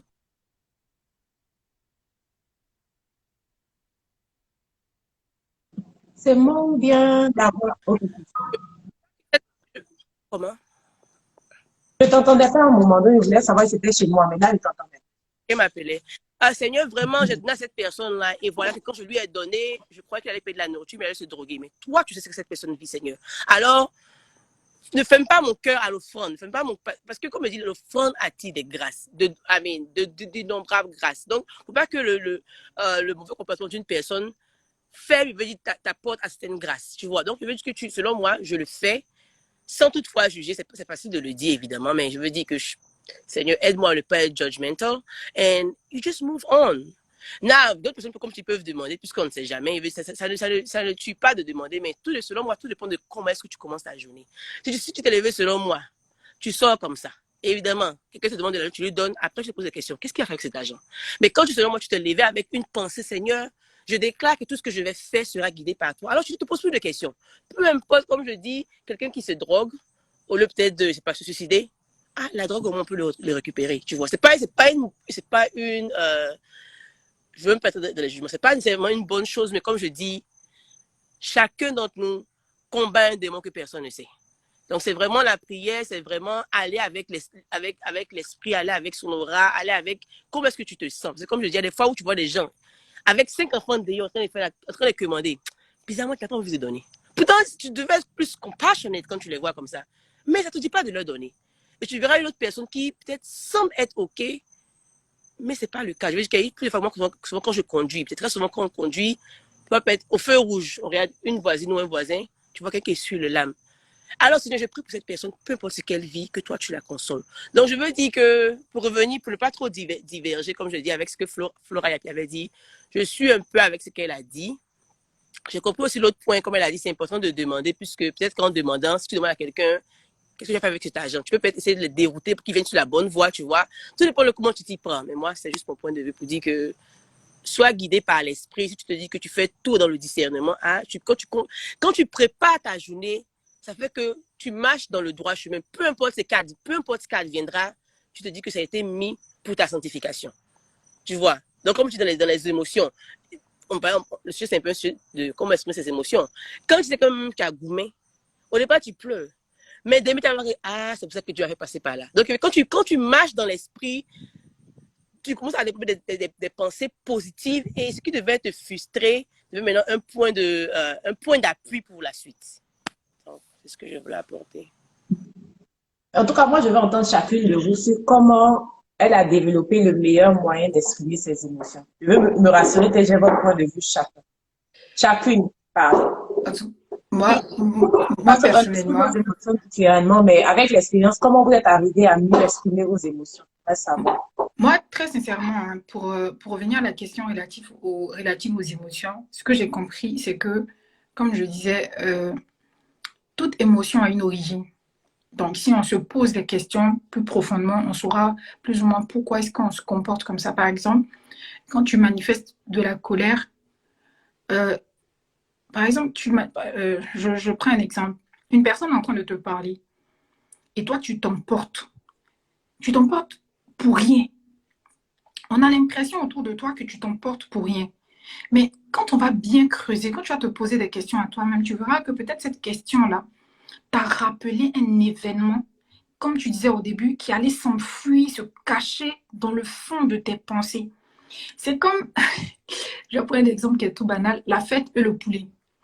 On a assimilé le poulet à la fête. Donc, quand on voit du poulet, tout de suite, on est content, c'est la fête, poulet, poulet. Mais C'est bête, mais parce que dans notre enfance, quand on tuait le poulet au pays, c'était pour faire la fête. On célébrait un événement. Donc, le poulet est assimilé de façon inconsciente à un événement joyeux, à un événement de célébration, tu vois. Toute émotion que l'on manifeste a une origine.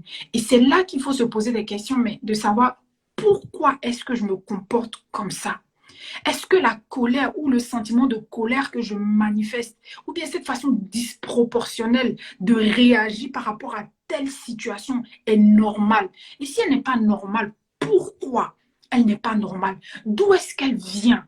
Tu vois, par exemple, quand tu n'as pas reçu, genre, bon, ok, quand tu n'as pas reçu de l'amour, du papa ou de la maman ou d'un parent, c'est-à-dire quand tu n'as pas reçu l'amour et que tu grandis en t'auto-protégeant de toute forme de blessure. Parce que quand tu grandis, tout de suite, tu te protèges. Tu vois des choses chez les autres que tu aurais souhaité avoir chez toi. Tu aurais voulu être un enfant, par exemple. Tu aurais voulu être un enfant que ses parents aiment, protègent. Mais bon, par la force des choses, tu n'as pas eu cette chose-là. Mais en grandissant, tu t'es forgé une carapace, une forme de masque avec lequel tu te protèges quand tu es face à certaines situations. Le problème, c'est que ce masque vient cacher des blessures profondes. Quand on va te voir, on va dire, ah, Hélène, c'est une dure. C'est faux, Hélène n'est pas une dure. Hélène cache des blessures. Et la question, par exemple, à se poser, c'est mais pourquoi, par exemple, dans telle situation où on donne de l'amour à Hélène, Hélène ne sait pas répondre à cet amour-là par l'amour? Tu vois, elle ne sait pas répondre à l'amour par l'amour parce qu'elle n'a pas appris c'est quoi l'amour. Et souvent, même quand tu apprends c'est quoi l'amour, tu n'arrives même pas à accepter c'est quoi l'amour. Aujourd'hui, on est tous, on dit qu'on est enfant de Dieu, on croit dans le Seigneur Jésus, mais Jésus nous aime. Combien d'entre nous avons accepté l'amour que Jésus a pour nous? Une chose est de savoir que quelqu'un t'aime et une autre chose est d'accepter cet amour pour toi. Mais lorsque les bases ont été faussées, lorsque tu n'as pas appris, souvent c'est très difficile. Tu vois un peu ce que je veux dire. Donc pour moi, dans le processus, en grandissant, comme tu as dit, il faut aller à l'origine, il faut se poser des vraies questions, il faut arrêter de se mentir en fait. Il faut se poser des vraies questions. Arrivé à un moment donné, il faut t'asseoir et puis il faut te parler à toi-même. Pourquoi je n'arrive pas à aimer, à m'aimer, à m'accepter, à donner de l'amour? Toutes ces choses sont liées. J'ai lu dans un livre que le parent de même sexe que nous, hein, est celui qui doit nous apprendre l'amour, à donner de l'amour. Tu vois, le parent de même sexe que nous est celui qui doit nous apprendre à donner de l'amour, à nous aimer. Et le parent de sexe contraire est celui qui nous apprend à recevoir de l'amour.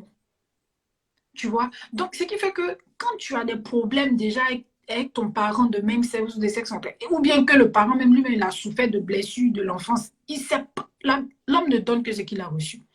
Si lui-même il est bizarre, il ne peut rien te donner. Tu vois un peu. Donc, tu grandis, tu es handicapé en griffes. Donc, c'est ce qui fait que lorsqu'on arrive, qu'on donne sa vie à Jésus, il est notre papa, il est notre maman. Il faut qu'on retourne à la base et qu'on lui dise, mais apprends-moi à aimer. Apprends-moi aussi à accepter, à me laisser aimer en fait. Que toute cette carapace de femme dure, de femme forte, souvent derrière cette femme forte se cachent des peurs d'être blessée, des peurs tu vois un peu le genre.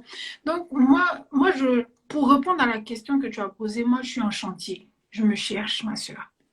Voilà. Je ne suis pas encore arrivée à dompter toutes mes émotions. Je suis en chantier. Mais je me pose des questions parce que je reconnais aujourd'hui que je ne peux pas avancer avec ce genre d'émotions manifestées. Et aujourd'hui, je sais que toute émotion que je manifeste a pour origine mes pensées. C'est la raison pour laquelle le Seigneur dit: soyez transformés par le renouvellement de l'intelligence. Lorsqu'on a des pensées renouvelées, automatiquement, les émotions qu'on manifeste sont des émotions qui sont sanctifiées et qui sont gérées, en fait, j'ai envie de dire. Parce que comme je disais, pour moi, il n'y a pas de mauvaises émotions. La colère n'est pas quelque chose de mauvais. La tristesse n'est pas quelque chose de mauvais. Par exemple, tu vas soutenir quelqu'un qui a perdu un parent. Tu ne vas pas aller rire là-bas. Il faut être triste aussi. Donc, dans ce cas-là, la tristesse n'est pas une mauvaise émotion. Tu vas pas aller dire, les gens vont se dire, mais qu'est-ce qu'il a? C'est pas une fête. Donc, dans ce genre de situation, la colère, la tristesse n'est pas une mauvaise émotion. Mais ça devient mauvais lorsque tu es une personne constamment triste. Parce que tu as fini par tomber dans la dépression. Tu vois un peu. Et ça sera compliqué après pour toi de te relever. Donc, je suis en chantier. Je n'arrive pas encore à maîtriser toutes mes émotions et je prie pour que le Seigneur déjà me donne d'identifier ce qui ne va pas et puis de travailler sur ce qui ne va pas. Je suis fatiguée de faire semblant en griffe. Voilà, je suis fatiguée. Je veux devenir une meilleure personne et donner le meilleur de moi-même. Je veux impacter positivement et pour moi, ça commence par être vrai envers moi-même. Je ne suis pas un produit fini. Je suis en chantier. Et j'ai beaucoup de blessures que j'ai enfouies. J'ai pas mal de carapaces que j'ai développées et aujourd'hui, je suis prête à les briser et à laisser Dieu travailler dans ma vie afin de devenir ce que lui veut que je sois. Parce que je suis consciente d'une chose, c'est que Dieu a un plan pour moi et à l'origine, Dieu m'a créé en fonction de ce plan-là. Et je veux être ce plan que Dieu a pour moi. Je veux pas être ce que je suis devenue à cause des coups de la vie, à cause des difficultés de la vie. Mais je veux être ce que Dieu a prévu que je sois. Donc, je suis en chantier. Voilà ce que je peux dire. Ok, merci. De mon côté, moi, je dirais que comment contrôler les émotions d'abord physiques? Comment je contrôle mes émotions physiquement? C'est-à-dire qu'en terre à terre, c'est-à-dire que tu dois savoir d'abord qu'est-ce qui te... What is your trigger? Comment on dit ça en français? Qu'est-ce qui te... Te frustre, te gêne, Qu'est-ce qui... t'agresse. Oui, c'est ça. Et c'est que te titille. C'est ça. C'est ça. Donc, je dis que chacun d'entre nous sait un peu ce qui peut le fatiguer. C'est-à-dire que peut-être que quand tu commences à être dans une discussion ou peut-être qu'on parle trop, du coup, tu commences à t'énerver. Faut se connaître soi-même. Et moi, comme je dis, moi, comment je contrôle mes émotions? D'abord, c'est à travers la respiration. C'est qu'en terre à terre, mon mari connaît. Quand lui, moi, on est là, qu'on parle, il m'entend respirer. Je dis, voilà, ça commence à chauffer. Parce que ça m'aide à me calmer, comme je dis physiquement, c'est que sans aller nécessairement dans la prière ou dans le spirituel, physiquement, je veux dire que pour pouvoir contrôler mes émotions, quand je suis dans une discussion, quelque chose que je n'aime pas, c'est que d'abord, c'est le silence. Et comme je dis, je prends un peu des coups de respiration. Ok, 2 grands coups de respiration, tu vas être calme, tu vas te taire, tu vas apprendre à écouter. Tu vois, donc c'est que je commence à me parler intérieurement. Numéro 2 aussi, je veux dire que quand j'aime pas quelque chose, souvent, je préfère aussi aller faire un peu de sport. C'est-à-dire que quand j'ai remarqué qu'au fait, quand je suis pas, quand je suis énervée, c'est mieux pour moi d'être calme. Parce que comme quand je parle, je dis des choses que je regrette. Alors, intérieurement, pendant que la personne est en train de me parler, je me dis, tu vas être calme, Ashley, tu n'aimes pas, mais tu vas être calme. Je me parle à moi-même intérieurement, et comme je dis, et puis je fais beaucoup de respiration aussi. Et mon mari le sait, comme je dis. Donc, je respire, ça veut dire que ça ne va pas, mais vas-y, tu peux continuer de parler, je vais juste me calmer, on en parle après. C'est le numéro 1. Numéro 2, comment contrôler ces émotions? Moi, je dis que pour moi, personnellement, je pense que c'est un exercice. C'est-à-dire que il faut apprêter son corps à cela. On ne peut pas se dire que non, quand quelque chose ne va pas, là, je réagis. Non. Il faut apprêter son corps à, OK, si quelqu'un aujourd'hui essaie de me faire du mal, comment je vais réagir? Je vais être calme. Alors, chaque jour, c'est un exercice que moi, personnellement, comme je dis, je le fais. Je vais sortir aujourd'hui. Si quelqu'un m'insulte, je vais me taire. Je ne parlerai pas. Parce que j'ai préparé mon âme à cela, comme je le dis. Quand ça arrive, c'est comme si mon âme me le rappelle. Tu as dit que je ne vais pas parler, Ashley, alors tu te tais. Et je me tais. Je peux ne pas être contente, comme je dis, mais je me tais parce que j'ai préparé mon esprit à cela. Donc, pour cette question, comme je dis, selon moi, tout part, à de mon côté, d'une préparation personnelle. C'est-à-dire que c'est un travail perpétuel. À force de me le répéter que non, tu sais quoi, Ashley, tu ne vas pas réagir à cela. Tu ne vas pas réagir à cela. Alors, sans m'en rendre compte, ça devient maintenant une autre nature de moi. Tu comprends? Je peux me dire, ah, ok, je ne vais pas. Quand je sors aujourd'hui comme piétine, je ne parlerai pas. Ça arrive des fois, évidemment, où je me dis que quoi, il y a des fois où je m'emporte, mais nous sommes des humains. Il faut aussi accepter. Je veux dire que quand je m'emporte, je reviens, j'apprends aussi à demander pardon. Ah, voilà, j'ai mal agi, vraiment, j'étais vraiment dans le mauvais. Vraiment, excuse-moi. Ça, c'est le numéro 1, comme je dis physiquement. Numéro 2, pour moi, comme je dis, parce que je suis chrétienne, je dirais que c'est aussi le spirituel. C'est-à-dire que pour moi, comment contrôler ses émotions, c'est que je mets tout à Christ. C'est-à-dire que peu importe ce qu'adviendra, je me dis que le Seigneur permet toutes choses pour une raison. Alors quand ça ne va, quand j'ai des émotions trop fortes que moi, Je vais dans la chambre secrète, comme on dit. Je pleure. Qui va me voir dans la chambre secrète? Si tu dois pleurer, si tu dois prier, fais ce que tu dois faire, tu ressors fortifié. Donc, je pense que pour répondre à la question, il faut que chacun d'entre nous sache, je veux dire d'abord, quels sont nos triggers? C'est qu'est-ce qui t'emmène souvent à t'énerver? Il faut aussi avoir aussi un support système. C'est-à-dire que quand ça va pas, quand émotionnellement, je veux dire que je me sens pas bien, je me sens triste, je me sens angoissée. Où vais-je? Vais-je vers le Seigneur? Vais-je vers Flora? Vais-je vers Rebecca? Il faut avoir un support, un support, je veux dire, un support système émotionnel où tu peux être quelqu'un avec qui tu peux peut-être pleurer. Si je veux rire, je vais vers Hélène. Si je veux peut-être pleurer, c'est que non, cette personne très compassionate, elle pourra vraiment me dire que va porter les mots qu'il faut. Si je veux à Ferrari, je sais aussi vers où aller. Donc, c'est vraiment aussi se créer un support système, selon moi, pour pouvoir t'aider. Et puis, un support système positif. Parce que ça, c'est très important. Je veux dire que on aura beau dire comment contrôler nos émotions, mais la vérité est que si tu es entouré de personnes qui sont négatives, tu seras négative. Et c'est en cela que, comme je dis que oui, on grandit avec des personnes, mais arrivé à un certain moment, regarde ceux qui ont la même vision que toi, ceux qui peuvent t'apporter un développement personnel, une certaine santé émotionnelle, je veux dire positive. Parce que si on te rend compte, si tu ne fais pas attention, je ne comprends pas que mais tu es toujours en train de pleurer, tes camarades, il n'y a personne pour te soutenir. Donc, c'est important d'avoir, comme je dis, un support système qui est vraiment, je veux dire, un support qui est vraiment pour te soutenir. Et puis, s'accrocher, comme je dis, pour moi, à la prière. Je veux dire que je m'adonne à la prière. Je me dis que bon, si quelque chose arrive, le Seigneur l'a permis. Et je dis toujours, une phrase que je dis aussi au Seigneur, c'est quoi? C'est que Seigneur, je t'en supplie, ne me laisse pas juste me morfondre dans ce que je vis, mais que l'enseignement qui doit passer, tu me donnes les oreilles de l'esprit pour l'entendre. Parce que très souvent dans les sessions, on se morfond. Pourquoi ça m'arrive à moi? Pourquoi c'est toujours moi qui pleure? Pourquoi c'est moi toujours dépressive? Mais tu demandes au Seigneur, Seigneur, que veux-tu m'apprendre de cela? Il veut dire qu'en souvent, parce qu'on t'a se morfondre, on manque vraiment le message que je te fais passer. Donc, c'est important, selon moi, dans les moments difficiles, apprendre à être silencieux. Seigneur, parle-moi. C'est difficile, c'est vrai, je ne m'en sors pas. C'est vrai que j'aurais voulu être, on me voit d'ailleurs comme la fille qui est vraiment forte, mais intérieurement, je suis fragile. Seigneur, aide-moi. Et je vais juste terminer aussi en disant que, selon moi, le plus grand péché, c'est de croire que nos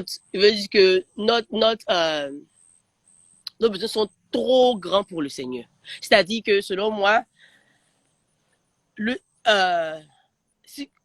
désolé, j'ai perdu mon français, anglais. Désolé. Je disais comme ça que, selon moi, comme je suis chrétienne, je m'adonne au Seigneur. Quand quelque chose ne va pas, je me dis que c'est au Seigneur que j'ai... Avant mes amis, avant ma famille, c'est au Seigneur que j'ai... Au Seigneur, donne-moi le chemin à suivre. Seigneur, aide-moi vraiment, je veux dire, à pouvoir être forte émotionnellement. C'est que c'est bien beau de dire d'ailleurs, oh, je suis forte, je suis une femme forte, mais intérieurement, tu es brisée. Tu mens à qui? À toi-même.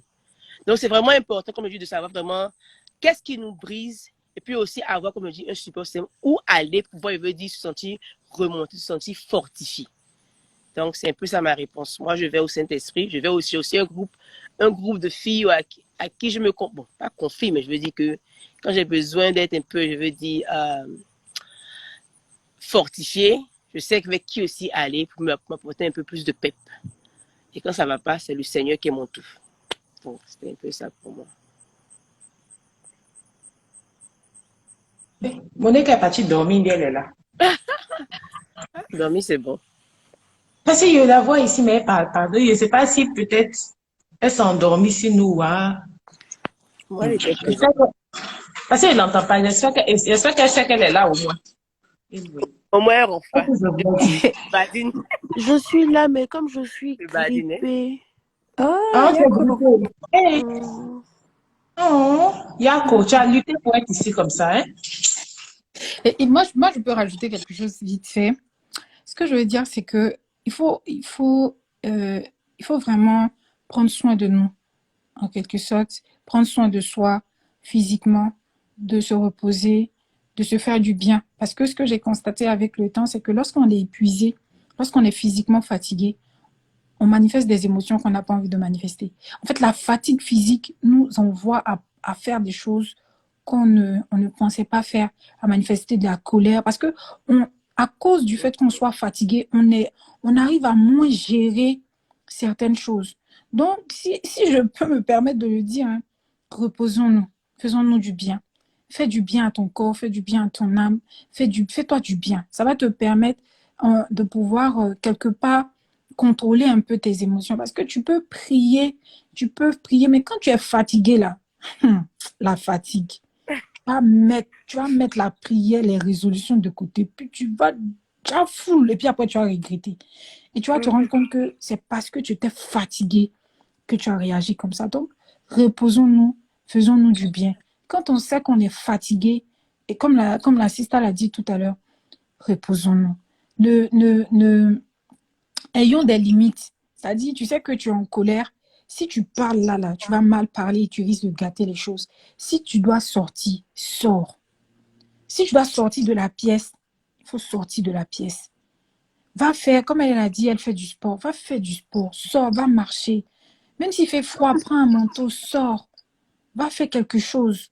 Mais ne reste pas là. Parce que si tu restes là, tu vas finir par parler. Tu vois, tu vas finir par parler et après, tu vas regretter ce que tu vas dire. Donc, pour ajouter à ce que la sœur a dit, reposons-nous, faisons-nous du bien. Faisons-nous du bien et faisons ce qui fait du bien à notre corps. Si c'est la prière, il faut le faire. Si dans la prière, tu arrives à te reposer, à te retrouver, il faut prier. Fais-toi du bien. Le repos nous emmène quelque part à mieux gérer les émotions aussi. Donc, voilà ce que je peux rajouter.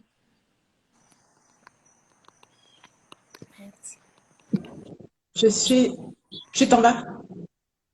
Oui, désolée, moi je dois partir. En tout cas, au plaisir de vous rencontrer, les filles. Oui, Je serai plus présente. Merci, Plaisir partagé.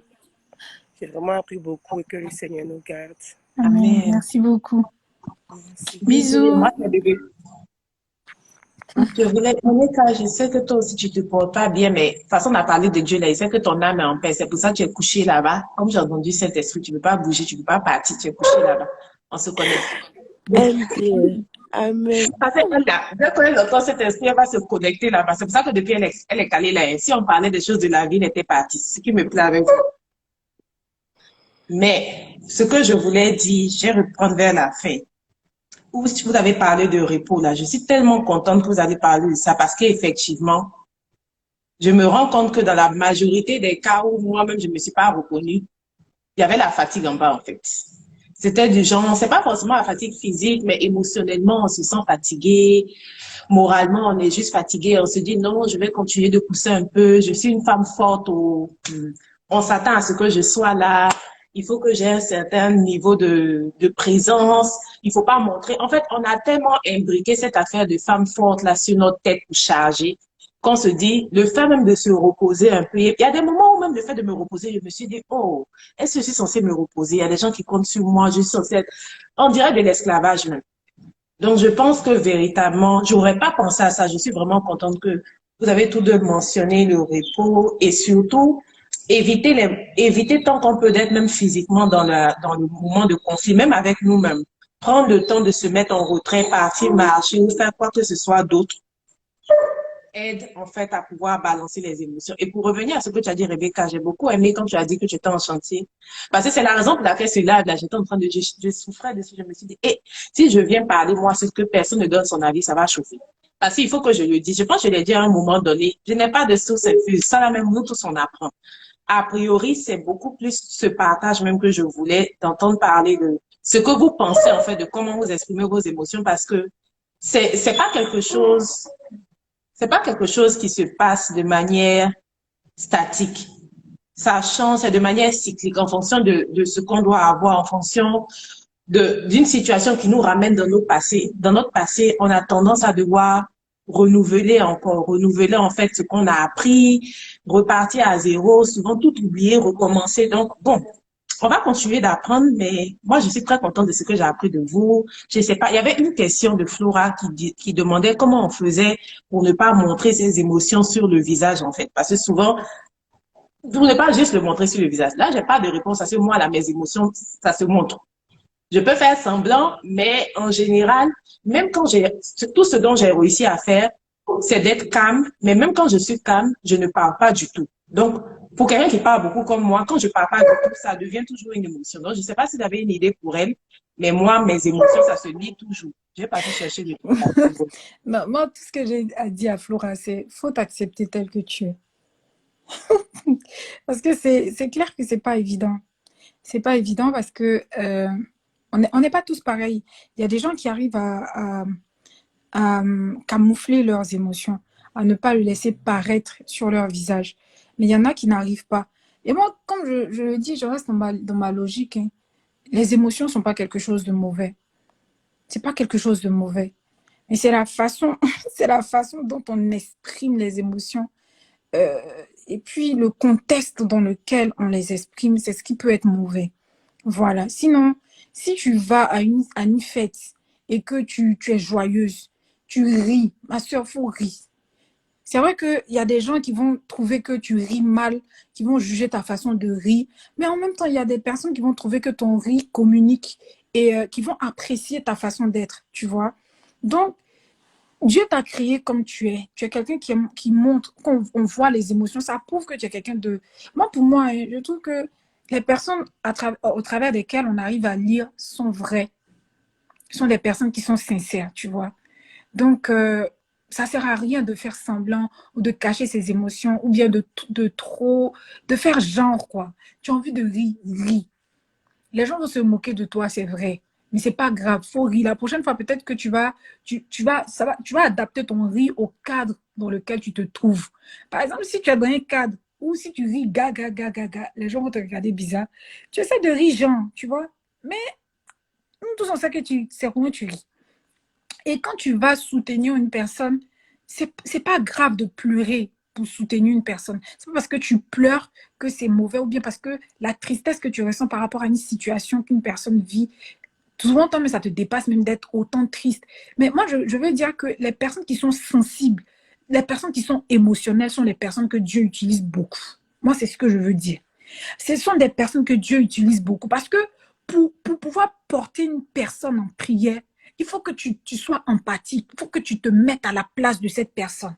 Les personnes qui savent se mettre à la place des autres sont les personnes que Dieu utilise, surtout dans le domaine de l'intercession.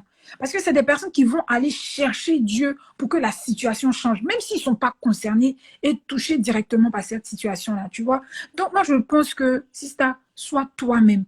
Et c'est vrai que par moment, tu peux adapter en fonction du cadre dans lequel tu te trouves pour ne pas mettre peut-être les gens mal à l'aise ou bien toi-même pour ne pas attirer des regards. Même, en même temps, bon, si tu veux m'écouter, moi, je te dis, on s'en fout. Hein. En même temps, on s'en fout. Mais, mais il faut quand même tenir compte du cadre dans lequel on se trouve.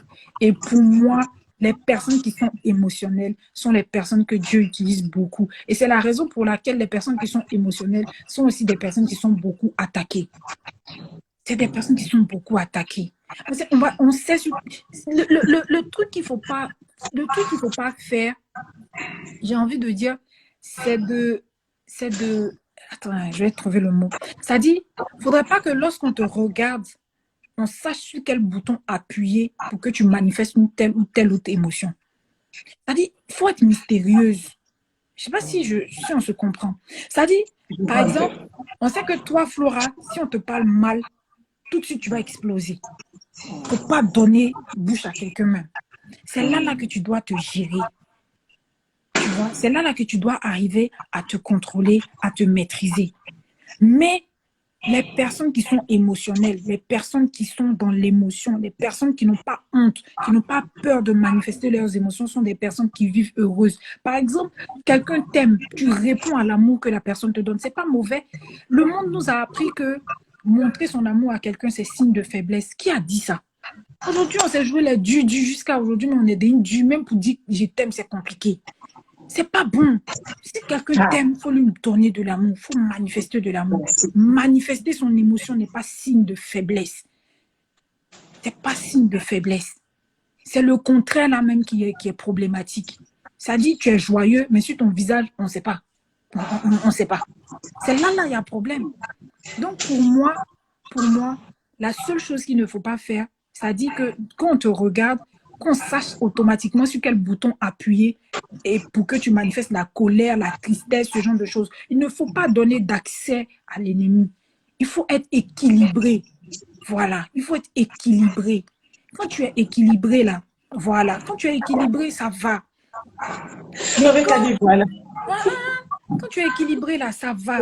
Mais quand tu n'es pas équilibré, là, il y a problème. Moi, je me rappelle dans le temps, si vous me permettez de partager mon histoire, ma tante me disait, Rebecca, quand on te voit, on sait sur quel bouton appuyer. Et ça, c'est dangereux. On sait que si la personne te parle mal, tu vas toujours chercher à répondre. Tu vas toujours chercher à faire ta propre justice. Tu vas toujours chercher je sais pas, à ce que, genre, toi, ton affaire reste pas à l'étranger, quoi. Tu m'as fait ça, moi, mon affaire reste pas à l'étranger. On monte, on descend, te répondre. Pourquoi? Pourquoi tu donnes accès? C'est ça qu'il faut pas faire.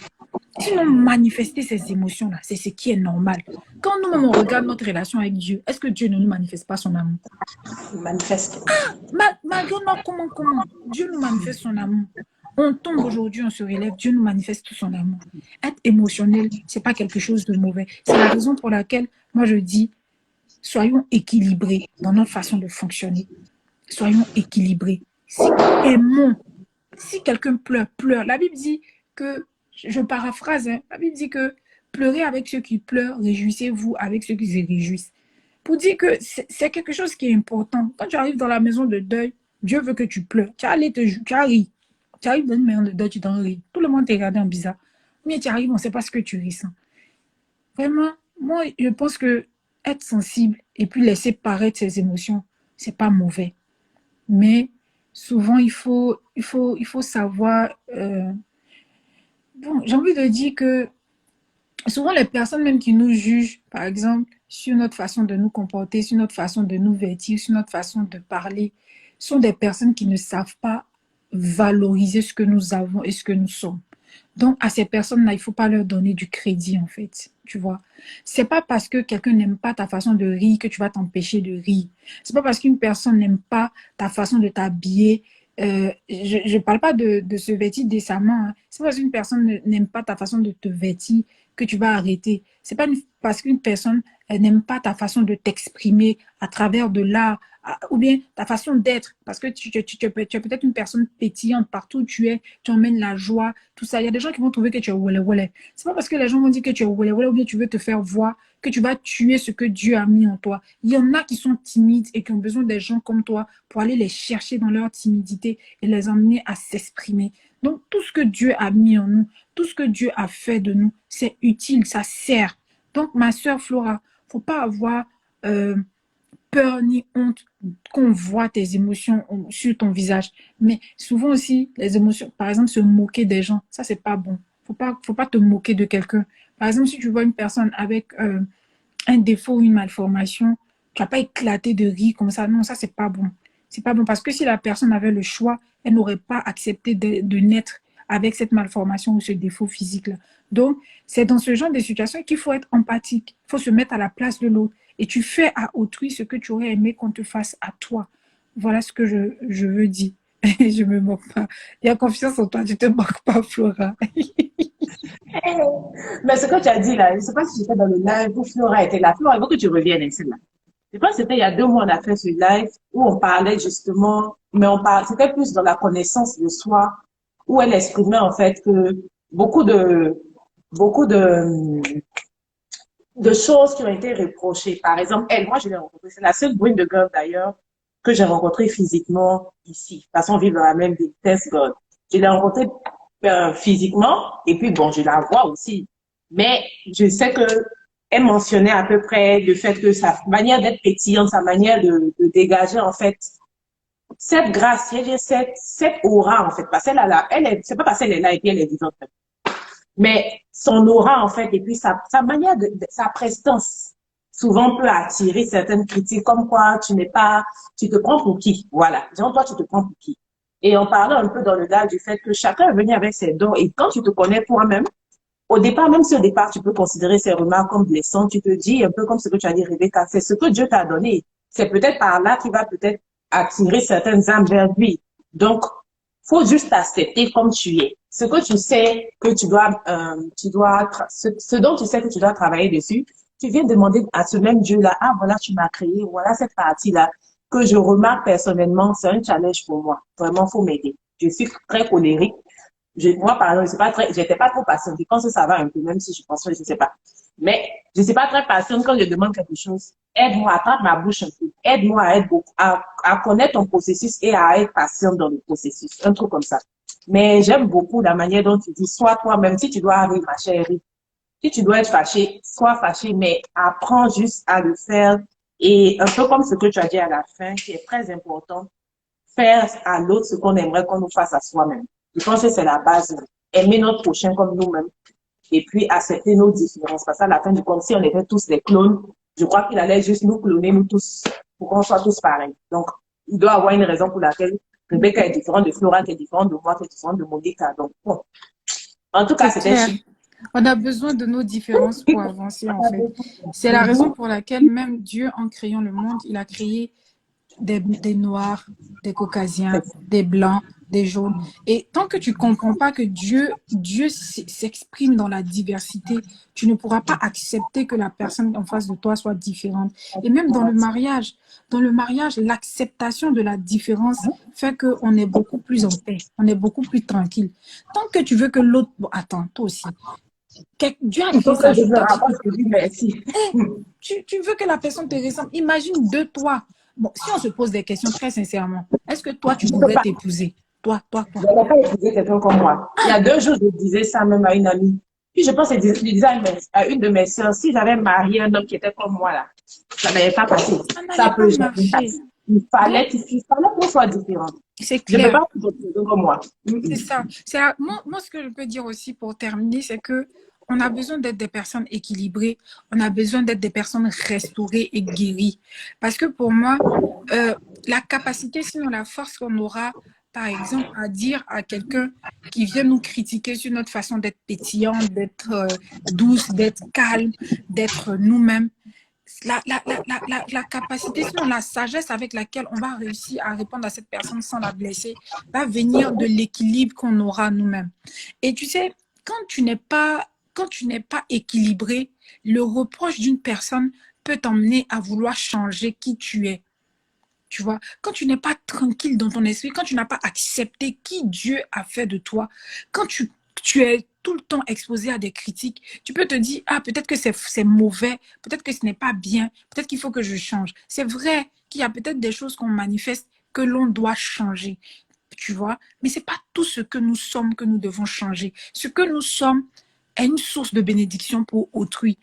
On peut rencontrer des personnes qui sont extrêmement timides, mais nous qui sommes pétillants, qui bavardons beaucoup là, on va aller vers ces personnes-là pour leur dire « Comment tu vas? Bonjour, je m'appelle. Et toi, comment tu t'appelles ?» Et la personne va s'ouvrir, ça va faire du bien à cette personne. Mais pour ne pas se laisser empoisonner par les critiques qui viennent de l'extérieur, il faut que nous-mêmes, nous soyons conscients de qui nous sommes et que nous soyons équilibrés et que nous acceptions qui nous sommes et qui Dieu a fait de nous. Voilà ce que je peux dire. Voilà, c'est ça, connaître son identité en fait. C'est la même, il faut que, je ne sais pas si tu as déjà regardé le live avec Flora, parce que c'était de ça qu'on avait parlé, de la connaissance de l'identité. Mais je sais que moi-même là, je dis la vérité, moi-même j'ai slacké. Il y a tellement de choses dans ma vie, j'ai pas pu faire assez de live.